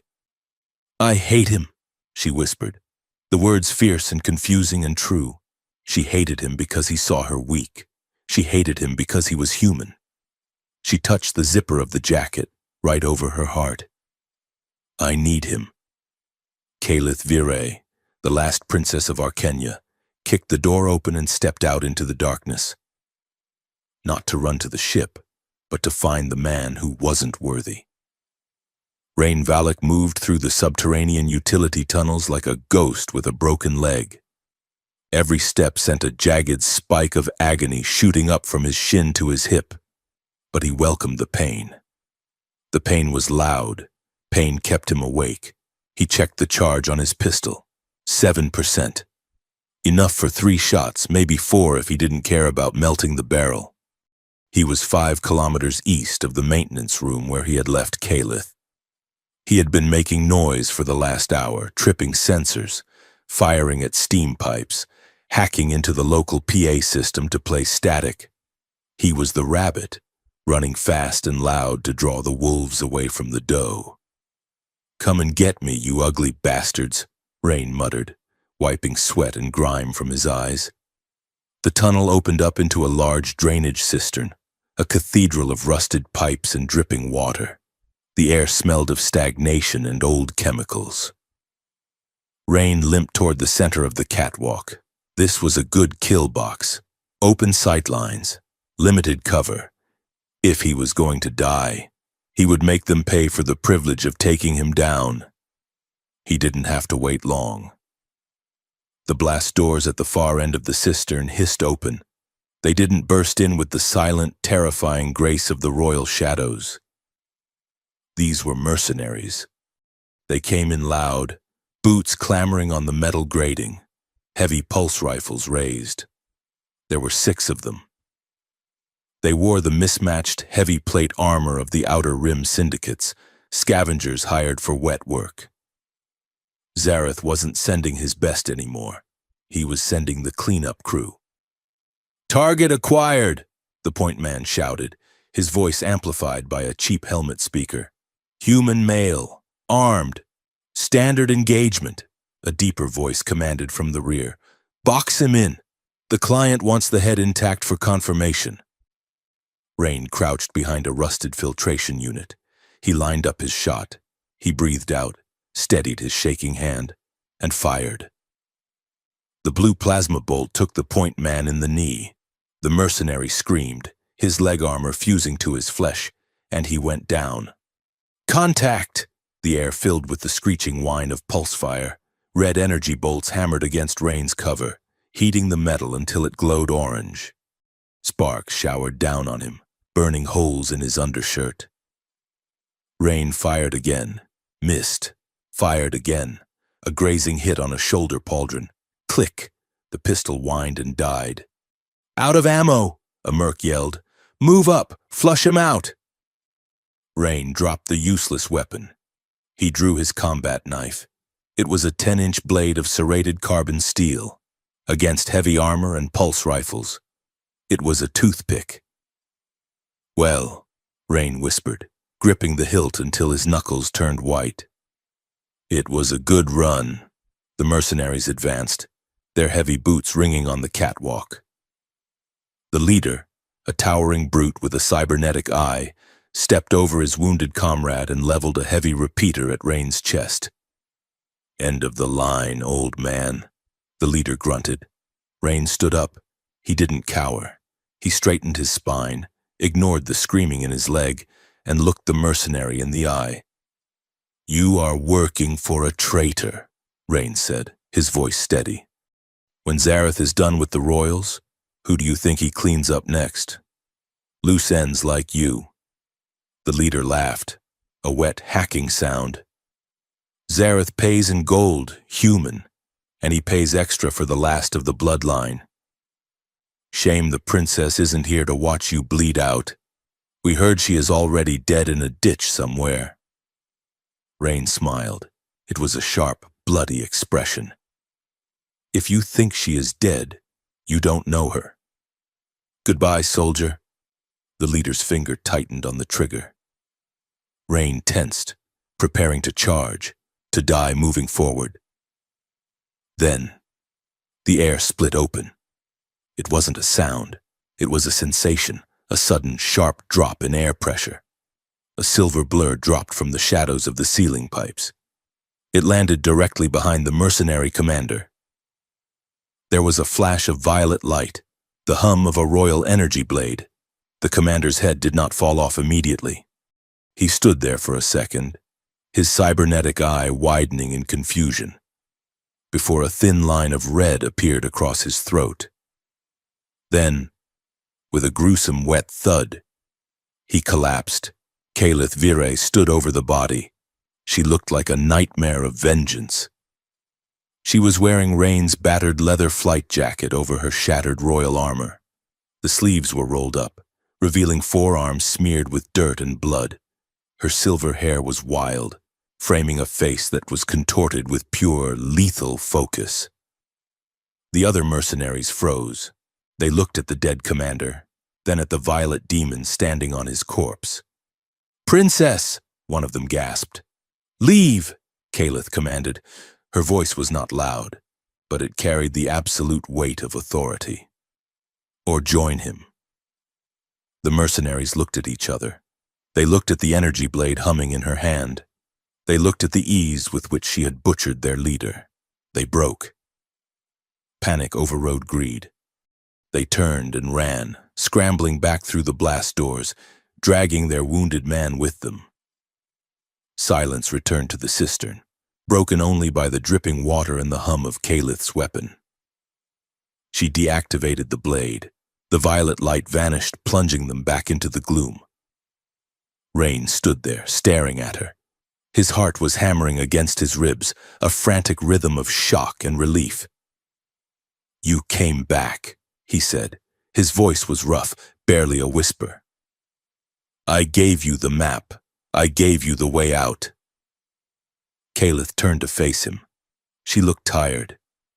The jacket swallowed her small frame, making her look deceptively fragile, but her eyes were steel. She stepped over the corpse and walked toward him. She stopped a foot away. She reached out and grabbed the front of his shirt, yanking him closer. It wasn't gentle. "You are an idiot," she hissed. "A noble, tactical, suicidal idiot." "I was buying you time," Rain argued, though his defense felt weak even to his own ears. "You said I wasn't worthy. I figured I would prove you right by dying in a sewer." Kalith's expression softened. The anger didn't leave her eyes, but it changed. It became something hotter, something more desperate. She looked down at his chest, then up at his face. "I said you weren't worthy," she whispered, her voice trembling slightly. "Not that I didn't want you." Rain felt the breath leave his lungs. The admission hung in the air between them, fragile and terrifying. "Kalith." "We are not done," she interrupted, stepping back and turning toward the far wall of the cistern. "The map you gave me, it showed the shuttle, yes. But it also showed something else, something deeper." She pointed to a sealed bulkhead door half submerged in the drainage water. It bore a symbol Rain didn't recognize, not Terran, not modern Arcanian. It was ancient. "Zareth thinks he can purge us from the sky," Kalith said, her voice hardening. "He thinks we are rats scuttling in the dark. He forgot what lies beneath the crust of Vascora 9. This was not just a temple city. Rain. It was a foundry." She waded into the water, the leather jacket trailing in the muck. "Come. If we are to die, let us die in the stars, not in the mud." The bulkhead led to an elevator shaft that plunged kilometers into the moon's mantle. The ride down was silent, the air growing hotter and smelling of ozone and ancient lubricants. When the doors opened, Rain stopped dead. They were in a hangar. But it wasn't like any hangar he had ever seen. It was a cavern carved from obsidian, lit by pulses of geothermal light from the magma veins running through the walls. In one bay sat Rain's hidden shuttle, the USS Vanguard escape craft. It looked small, blocky, and pitifully human. In the center of the cavern, suspended by magnetic fields, was the Sun Eater. It was a machine of war from the age of myth. It stood 30 feet tall, a humanoid construct of fluid, living metal that shifted color between deep violet and void black. It didn't look built, it looked grown. Spikes of crystalline armor jutted from its shoulders, and its hands were massive claws designed to tear through starship hulls. It had no cockpit.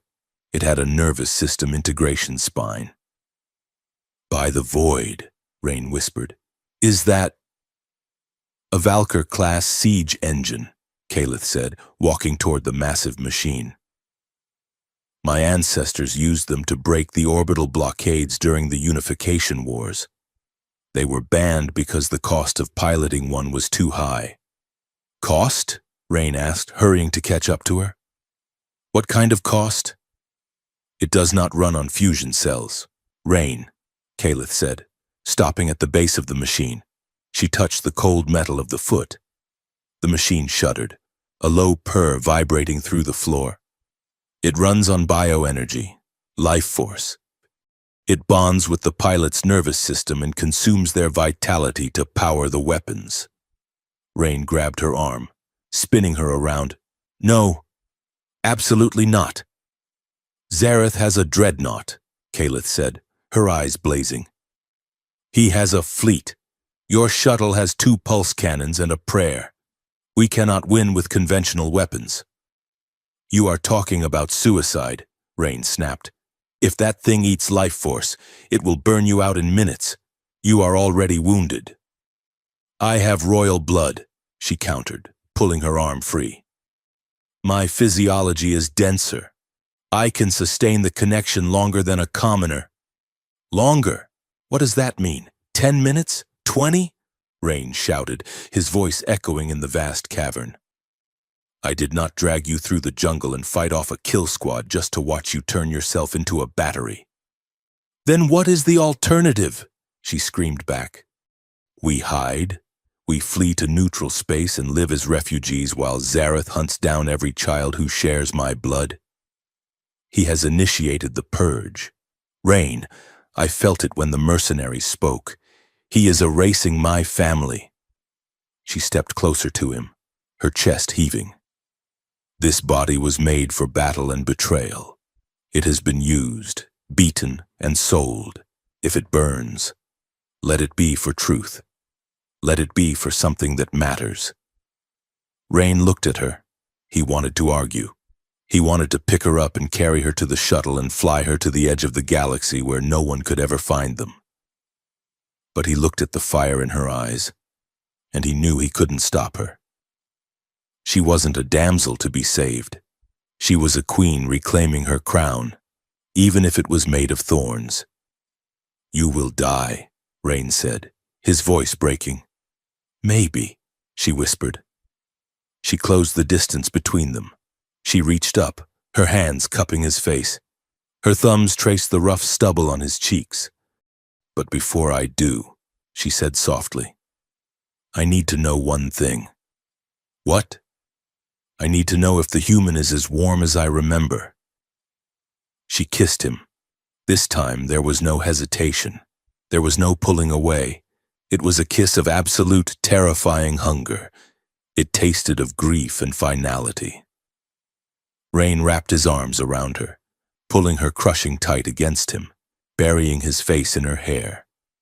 He held her as if he could physically tether her soul to her body. It was a goodbye. It was a promise. It was the most painful thing he had ever felt. Kaleth pulled back slowly, her forehead resting against his. Her eyes were wet, but she was smiling, a sad, beautiful smile. "If I live," she whispered against his lips. I will let you touch me, all of me. No armor, no walls, just us. Rain swallowed the lump in his throat. He nodded. Hold that thought. I intend to collect. She stepped away from him. She turned to the machine. Go to your shuttle, she commanded, her voice returning to its royal cadence. Sync your comms to my frequency. You are the tactician. Valak, tell me where to strike. Rain didn't look back. He ran to the Vanguard shuttle. He strapped himself into the pilot's seat, his hands flying over the pre-flight checks. The ancient reactor of the shuttle groaned to life. Outside, the Sun Eater awoke.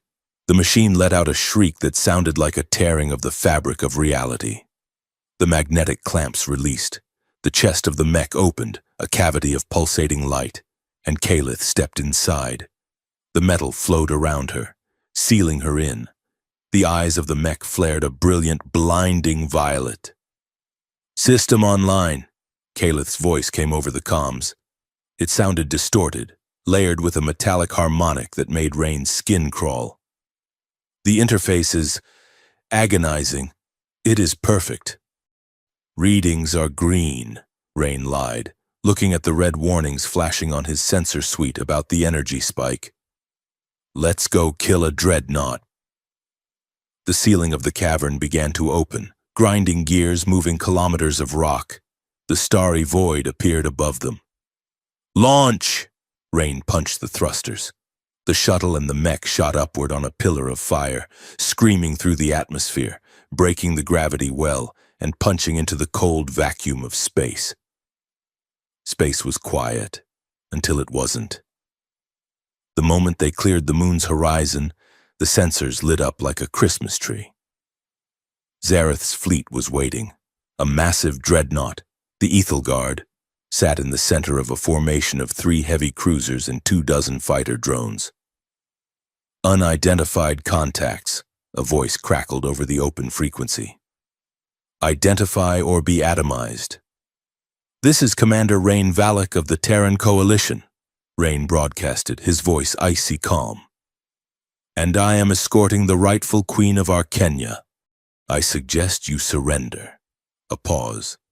Then, Zareth's laughter echoed over the channel. The dead man and the ghost. You have spirit. I will give you that. All batteries. Fire. The void erupted. Hundreds of plasma torpedoes streaked toward them. Kalith, break right, Vector 3-9, Rain shouted, rolling his shuttle into a corkscrew dive to evade the initial volley. Acknowledged, the mech's voice boomed. The Sun Eater did not dodge. It blinked. One moment it was in the path of the torpedoes, the next, it vanished in a blur of warp displacement, reappearing directly on top of the lead cruiser. What the cruiser captain started. Kalith screamed, a psychic shockwave that Rain could feel even inside his shielded cockpit. The mech's claws dug into the hull of the cruiser. Violet energy poured from the machine, bypassing the shields and tearing the ship's molecular bonds apart. The cruiser didn't explode, it unraveled. It turned into dust and drifting metal in seconds. Target destroyed, Kalith said. Next. Holy hell, Rain breathed. Okay. 2 cruisers left. Fighter drones are swarming on your 6. Let them come. Rain pulled his shuttle into a tight loop, his heavy cannons chattering. He wasn't trying to kill the capital ships, he was swatting the flies. He took out 3 drones that were trying to flank the mech, his targeting computer screaming as he pushed the old shuttle past its structural limits. Watch your heat sink, Valak, Kalith warned. Watch your life signs, princess, Rain shouted back, glancing at the biomonitor he had linked to her suit. Her heart rate was over 200. The neural load was burning her nerves alive. They fought like a single organism. Rain was the eyes, calling out targets, spotting flankers, and suppressing the fighter screens. Kalith was the fist, teleporting across the battlefield in short, impossible bursts, ripping engines out of cruisers and crushing frigates with gravity wells generated by the mech. The second cruiser went down in a ball of nuclear fire. The third turned to run and was sliced in half by a beam of concentrated violet light from the mech's chest. Within 10 minutes, the escort fleet was scrap metal. Only Ethelgard remained. The dreadnought was massive, 5 kilometers of armor and guns. It turned slowly, bringing its main battery, a Planet Cracker railgun, to bear on the tiny speck of the mech. She is slowing down, Rain realized. The mech's movements were becoming sluggish. The violet light was dimming. Kalith, status. I am fading. Her voice came back, weak and strained. The drain. It is faster than I calculated. Pull back, Rain ordered. We did enough damage. We can jump to hyperspace. No, Kalith said. If we leave, Zareth survives. If Zareth survives, the purge continues. We will finish this. Kalith, you can't. Warning. The ship's computer blared. Target lock detected. High-yield kinetic launch imminent. The Ethelgard fired. It wasn't a laser. It was a solid slug of tungsten the size of a building, accelerated to a fraction of light speed. Move, Rain screamed. Kalith tried to blink, but the mech didn't respond fast enough. She managed to shift partially, but the shockwave of the passing slug caught the Sun Eater. The mech was thrown backward violently, spinning out of control. Debris from its left arm shattered. Kalith! I am here, she gasped. Systems critical. Biosync at 90%. Rain. I cannot breach their main shields. They are too thick. Rain looked at his tactical display. She was right. The dreadnought's void shields were impenetrable to anything less than a supernova. Unless... Rain looked at the engine readings of his shuttle. The reactor core was unstable. He had overridden the safeties hours ago. He looked at the dreadnought. He looked at the mech drifting in the void. I have an idea, Rain said, his voice eerily calm. But you are going to hate it. Speak, she groaned. The shields are designed to stop energy weapons and high-velocity impacts. Rain explained rapidly. They aren't designed to stop a slow-moving, localized fusion detonation. Rain, no. I'm going to ram the bridge, Rain said. I'll eject before impact. The explosion will overload the local grid. The shields will drop for 10 seconds. That is your window. You blink in, and you put your blade through Zareth's heart. You cannot, Kalith screamed, her voice losing the metallic distortion, sounding just like the terrified woman in the cave. The point defense systems will shred you. You will not make it to the pod. I'm a good pilot, remember? Rain smiled sadly. And besides, I have to be worthy eventually. Rain! Do not... He cut the comms. Computer, Rain said. Divert all power to forward thrusters. Overload the reactor core. Set detonation for impact. The Vanguard shuttle shuddered. Rain gripped the controls. Here we go. He slammed the throttle forward. The shuttle streaked toward the dreadnought. The point defense lasers lit up the dark. A wall of fire. Rain danced through it. He rolled, yawed, and spun, the shuttle taking hits that tore chunks out of the hull. The cockpit glass cracked. The heat was unbearable. He was 1 kilometer away, 500 meters. Come on, you beautiful piece of junk. Rain gritted out, 200 meters. He reached for the ejection handle. A laser blast took out the starboard engine. The shuttle slewed sideways. The ejection system light turned red. Failure. Rain stared at the red light. Well, he whispered. Shit. He didn't turn away. He held the stick. The shuttle slammed into the shield bubble of the Ethelgard's bridge. There was a flash of white light. Inside the silence of the void, the explosion was soundless, but the shockwave rippled outward, collapsing the energy field.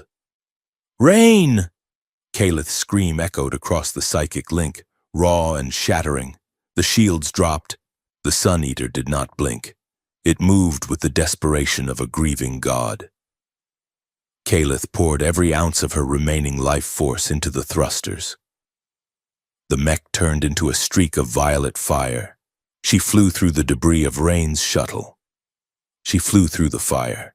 She crashed onto the hull of the dreadnought, right above the exposed bridge. With a roar that defied the vacuum, the mech drove its massive, energy-wreathed fist down.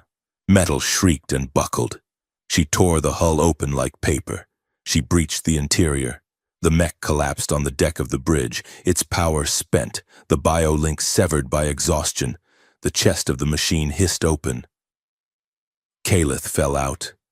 She hit the deck, her royal armor gone, her flight jacket burned, her body smoking. She had no weapons. She had no strength. But at the end of the bridge, sitting on his command throne, Zareth stared at her in horror. Kaleth stood up. She swayed. Blood poured from her nose and eyes. She picked up a shard of metal from the wreckage of the hull. "For Rain," she whispered. She began to walk toward him. The bridge of the dreadnought Ethelgard was a cathedral of ruin. The hull breach where the Sun Eater mech had torn its way inside was a jagged maw exposing the burning atmosphere of the command deck to the cold vacuum of space, held back only by the flickering, failing emergency force fields. Smoke, thick and tasting of burning circuitry and ozone, swirled in the microgravity eddies. Kaleth Viray took one step toward her cousin, then another. Her hand gripped the shard of tritanium, her knuckles white. "Zareth," she rasped. But the body has limits that the spirit cannot override. The biofeedback from the mech had burned through her nervous system like a wildfire. Her legs simply ceased to function. She did not fall gracefully. She crumbled, hitting the deck plating with a sickening thud, the metal shard skittering from her hand. Zareth, seated on his command throne, did not flinch. He merely brushed a speck of dust from his pristine uniform. He stood up, drawing a ceremonial energy saber from his hip. The blade ignited with a pristine golden hum, the color of kings. "Pathetic," Zareth said, his voice amplified by the bridge acoustics.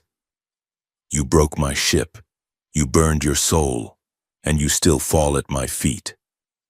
He walked down the steps of the dais, the golden light of his weapon casting long shadows over the bodies of the crew who had died in the breach. He stopped over Kaleth. She was breathing, shallow, ragged gasps that rattled in her chest. "I will make it quick," Zareth said, raising the blade. "History requires a martyr." He swung. A gunshot cracked through the air. The golden blade sparked, deflected inches from Kaleth's neck by a high-velocity slug hitting the energy field. Zareth stumbled back, looking up in shock. From the wreckage of the Vanguard shuttle, which lay crumpled against the far bulkhead like a crushed tin can, a figure emerged. Rain Valak dragged himself out of the shattered cockpit. He was a ruin of a man. His flight jacket was shredded. His face was a mask of blood from a gash on his forehead. His left arm hung uselessly at his side, the shoulder dislocated, perhaps shattered. But in his right hand, he held a heavy slug-thrower pistol he had pulled from the shuttle's emergency kit. "Step away from her," Rain growled. He didn't walk. He limped, dragging his bad leg, moving on pure, hateful adrenaline. Zareth stared at him. You should be a smear of atoms on my shield grid." "I am hard to kill," Rain spat, leveling the pistol. "And I am having a very bad day. Back. Away." Zareth lowered his sword, but he didn't look afraid. He looked amused. He glanced at the tactical displays flickering on the walls. The ship was dying. The rebel fleet was engaging the remnants of his escort. But here, in this room, he was still a highborn warrior, and Rain was a broken human. "Valak, isn't it?" Zareth said smoothly, stepping back but keeping his weapon active. "The coward of Sector 7. I read your file." He gestured to the burning bridge. "Look around you, Commander. This ship is going critical. The escape pods are locked. I have the only override key."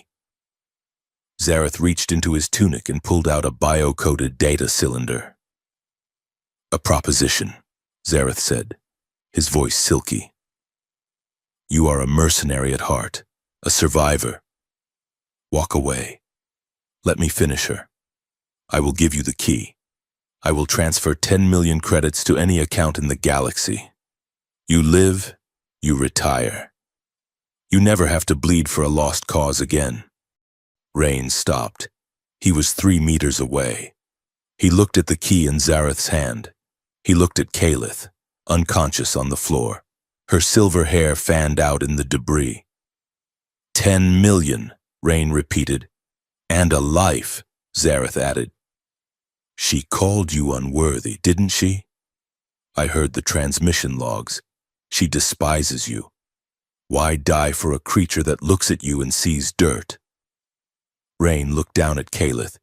He remembered the way she had looked in the hot spring. He remembered the weight of her in his arms in the jungle. He remembered the kiss in the hangar, the taste of salt and grief. He looked back at Zareth. He raised the pistol.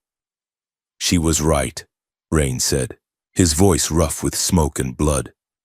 "I am dirt, but I would rather be unworthy than yours." He pulled the trigger. The gun jammed. The ancient mechanism, damaged in the crash, clicked uselessly. Zareth smiled. "Pity." He lunged. The distance closed in a heartbeat. Zareth was fast, enhanced by royal gene therapy. He swung the golden saber in a decapitating arc. Rain dropped the gun and ducked, the heat of the blade singing the hair on his head. He slammed his shoulder into Zareth's midsection, driving him back.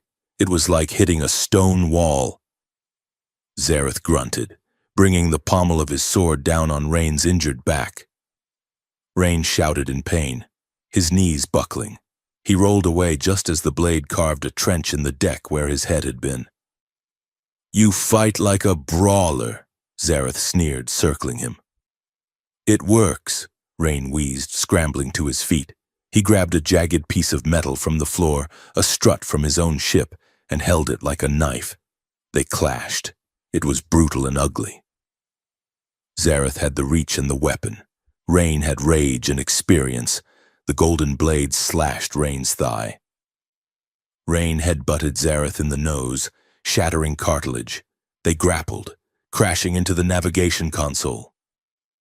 Zareth seized Rain's throat with his free hand, lifting him off the ground. The Arkenyan's strength was unnatural. Rain clawed at the hand crushing his windpipe, his vision spotting with black. "Die, human," Zareth hissed, raising the sword for the final thrust. "Die knowing you failed her." Rain kicked out, his boot connecting with Zareth's knee, but the prince didn't let go. The blade came down. Rain caught the wrist. His grip was slipping. The tip of the energy sword hovered inches from his eye. He could feel the heat drying out his cornea. "Kalith," Rain choked out. On the floor, amidst the smoke and the ruin, eyes of silver snapped open. She did not scream. She did not rise. She moved with the last desperate flicker of energy she possessed. She saw the metal shard she had dropped. She saw Zareth's back exposed as he strangled Rain. She didn't have the strength to stand. She had the strength to throw. Kalith grabbed the shard. She didn't aim for the back. She aimed for the gap in the armor under the armpit, the flaw every Arkenyan duelist knew. With a guttural cry of pure effort, she launched the metal. It flew true. The shard buried itself deep into Zareth's side, piercing the lung and nicking the heart. Zareth gasped. The grip on Rain's throat vanished. The golden sword deactivated and clattered to the floor. The prince staggered back, clutching his side. He looked down at the metal protruding from his ribs, then turned to look at Calith. "You," he bubbled, blood frothing on his lips. Calith dragged herself to a sitting position. Her face was pale, deathly so, but her eyes were burning. "Checkmate," she whispered. Zareth fell. He hit the deck and did not move. The ship groaned. A massive explosion rocked the hull, throwing Rain against the console. The gravity generators were failing. "Rain!" Calith called out, her voice weak. Rain was already moving. He scrambled over to Zareth's body, ripping the override key from the dead prince's hand. Then he was at Calith's side. He didn't ask if she could walk. He knew she couldn't. He scooped her up, ignoring the agony in his own shoulder, and held her against his chest. "I got you," he said. "We are leaving." "The pods," she murmured, her head lolling against his neck. "I have the key." He carried her through the fire. The bridge was disintegrating around them. Ceiling panels fell, raining sparks. The floor buckled. Rain ran, limping, panting, shielding her head with his hand. They reached the escape pod airlock. Rain slammed the key into the port. The door hissed open. He threw her into the shock couch and strapped her in. He hammered the launch sequence. "Warning!" The computer droned. "Ejection path obstructed by debris." "Override!" Rain shouted, strapping himself beside her. "Launch! Launch!" The explosive bolts fired. The pod shot away from the Ethel Guard just as the Dreadnought's reactor went critical. Through the viewport, they watched the massive ship crumple in on itself, a dying star of metal and ambition, before exploding in a silent, blinding wave of white light. The shockwave hit the pod, sending them tumbling end over end into the dark. Then, silence. They drifted for an hour. Rain had stabilized the spin, but the pod's power was dead. The heating units were failing. The cold of the void was creeping in, frost forming on the viewport glass. Calith was awake, but barely. She was shivering violently, the after effects of the mech and the blood loss taking their toll. Rain unbuckled his straps. He moved to her couch. He didn't have any blankets. He didn't have any med stims left. He did the only thing he could. He climbed onto the narrow couch with her, wrapping his body around hers, sharing what little heat he had left. "Stay with me," he whispered, rubbing her arms. "Don't you dare sleep. It is cold," she murmured. "So cold." "Think about something hot," Rain said. "Think about the jungle. Think about how much you hate my jokes." She let out a weak, breathy laugh. "I hate your jokes. Good. Hold on to that." She buried her face in his chest. "Rain?" "Yeah?" "You didn't take the money." "No," he said softly. "I didn't." "Why?" Rain rested his chin on the top of her head. He looked out at the stars, hard and bright and endless. "Because I'm expensive," he joked weakly. Then, the truth. "Because 10 million credits doesn't buy this." "This?" "A reason to die," Rain said. "Or a reason to live. I haven't decided which one we are doing yet." "Let us live," she whispered. Suddenly, the darkness outside the viewport shifted. A shadow fell over them. Rain looked up. A ship had dropped out of warp. It wasn't a coalition vessel. It was sleek, violet and silver, shaped like a hawk. The comms panel crackled to life, powered by an external scanning beam. "Unidentified pod," a voice rang out, Arcanian, crisp and military. "This is the Royal Frigate Dawn's Lament. We are tracking a royal transponder signal. Identify." Calith shifted. She reached over and hit the transmit button. "This is Princess Calith Viray," she said. Her voice was faint, but it held the iron of her station. "Heir to the House of Viray. The usurper is dead. Silence on the line. Then, a sound of movement, of voices cheering in the background. Your Highness, the captain's voice returned, thick with emotion. We received your broadcast. The fleet is yours. We are bringing you home. The hangar bay of the Dawn's Lament was a sea of soldiers, rebels, loyalists, defectors. Hundreds of them stood in formation as the medical team pulled Caleth and Rain from the pod. They tried to separate them immediately. Get the human away, a medic shouted, pushing Rain back. Secure the princess. She is critical. Two armed guards grabbed Rain's arms. They weren't rough, but they were firm. To them, he was a stranger, a coalition veteran, a potential threat. Wait, Rain shouted, struggling weakly. She needs— Stand down, human, a guard growled. Caleth was on a hover stretcher, surrounded by a team of healers. She looked small, pale, and half dead, but she heard the commotion. She sat up. It cost her everything, but she sat up. Halt! She screamed. The command echoed through the hangar. The guards froze. The medic stopped. Silence fell. Caleth looked at the guards holding Rain. Her eyes were blazing with a terrifying light. Release him, she commanded. The guards hesitated, looking at each other. Your Highness, he is coalition. He is the reason I am breathing, Caleth said. He carried me through hell. He burned his own ship to break the blockade. He bled for a throne that is not his. She held out her hand toward Rain. This man, she said, her voice ringing clear and absolute, is not mine. I do not own him, but I am his, and anyone who touches him answers to me. The guards released Rain instantly, stepping back as if burned. Rain stood there, swaying slightly. He looked at her, this alien princess covered in grime and glory, defying her own army for him. He walked over to the stretcher. He took her hand. You have a flair for the dramatic, princess, he whispered. She squeezed his hand, her strength failing again as she lay back down. I learned it from a human, she murmured. Now shut up and let them heal us. Rain smiled. He didn't let go of her hand as they wheeled them both into the medical bay. Epilogue 6 months later.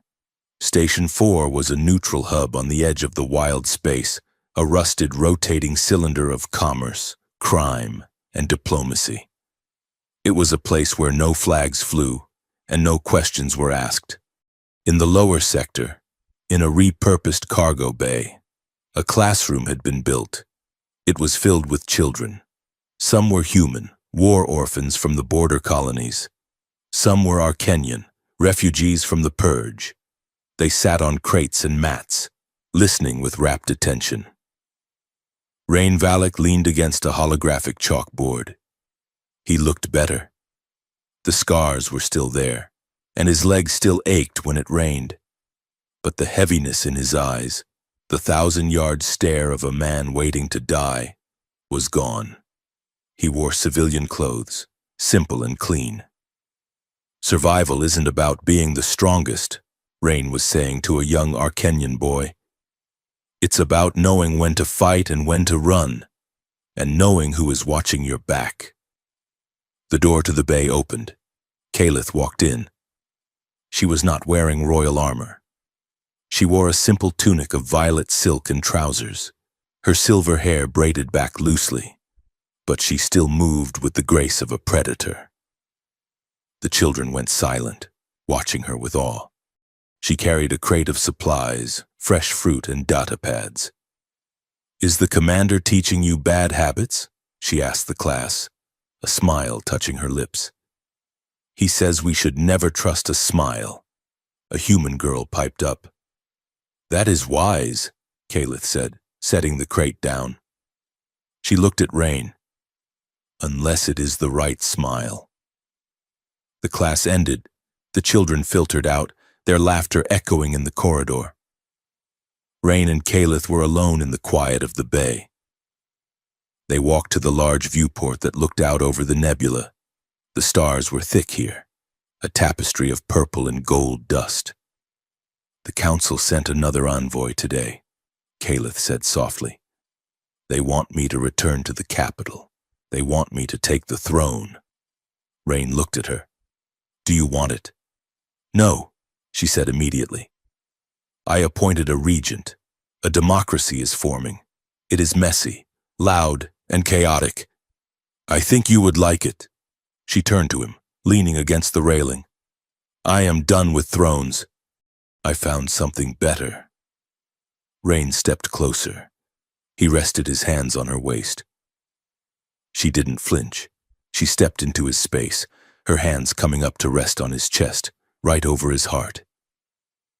"You know," Rain said quietly, "back in the ruins, you said something. That line from the opera." Calith raised an eyebrow. "About you not being worthy?" "Yeah, that one." Rain looked down at his hands. "I think about it sometimes. I was a smuggler, a killer, a coward." Calith reached up. She placed a finger on his lips, silencing him. Her silver eyes searched his face, reading the history written in his lines and scars. She saw the man who had covered her with his jacket, the man who had held her when she broke, the man who had flown a shuttle into a shield wall because he refused to let her die alone. "You were right to listen to the opera," she whispered. "But you misunderstood the ending." She leaned up, her forehead resting against his. "You never were worthy, Rain Valak," she said, her voice thick with emotion. "You were always more." Rain didn't have a witty comeback. He didn't have a defense. He just had her. He lowered his head. They kissed. It wasn't desperate like in the jungle, and it wasn't a goodbye like in the hangar. It was deep, slow, and eternal. It was the kiss of two people who had walked through the fire and come out the other side, carrying nothing but each other. Outside, the stars stretched around them, vast and indifferent, but in that quiet cargo bay, they were the only universe that mattered.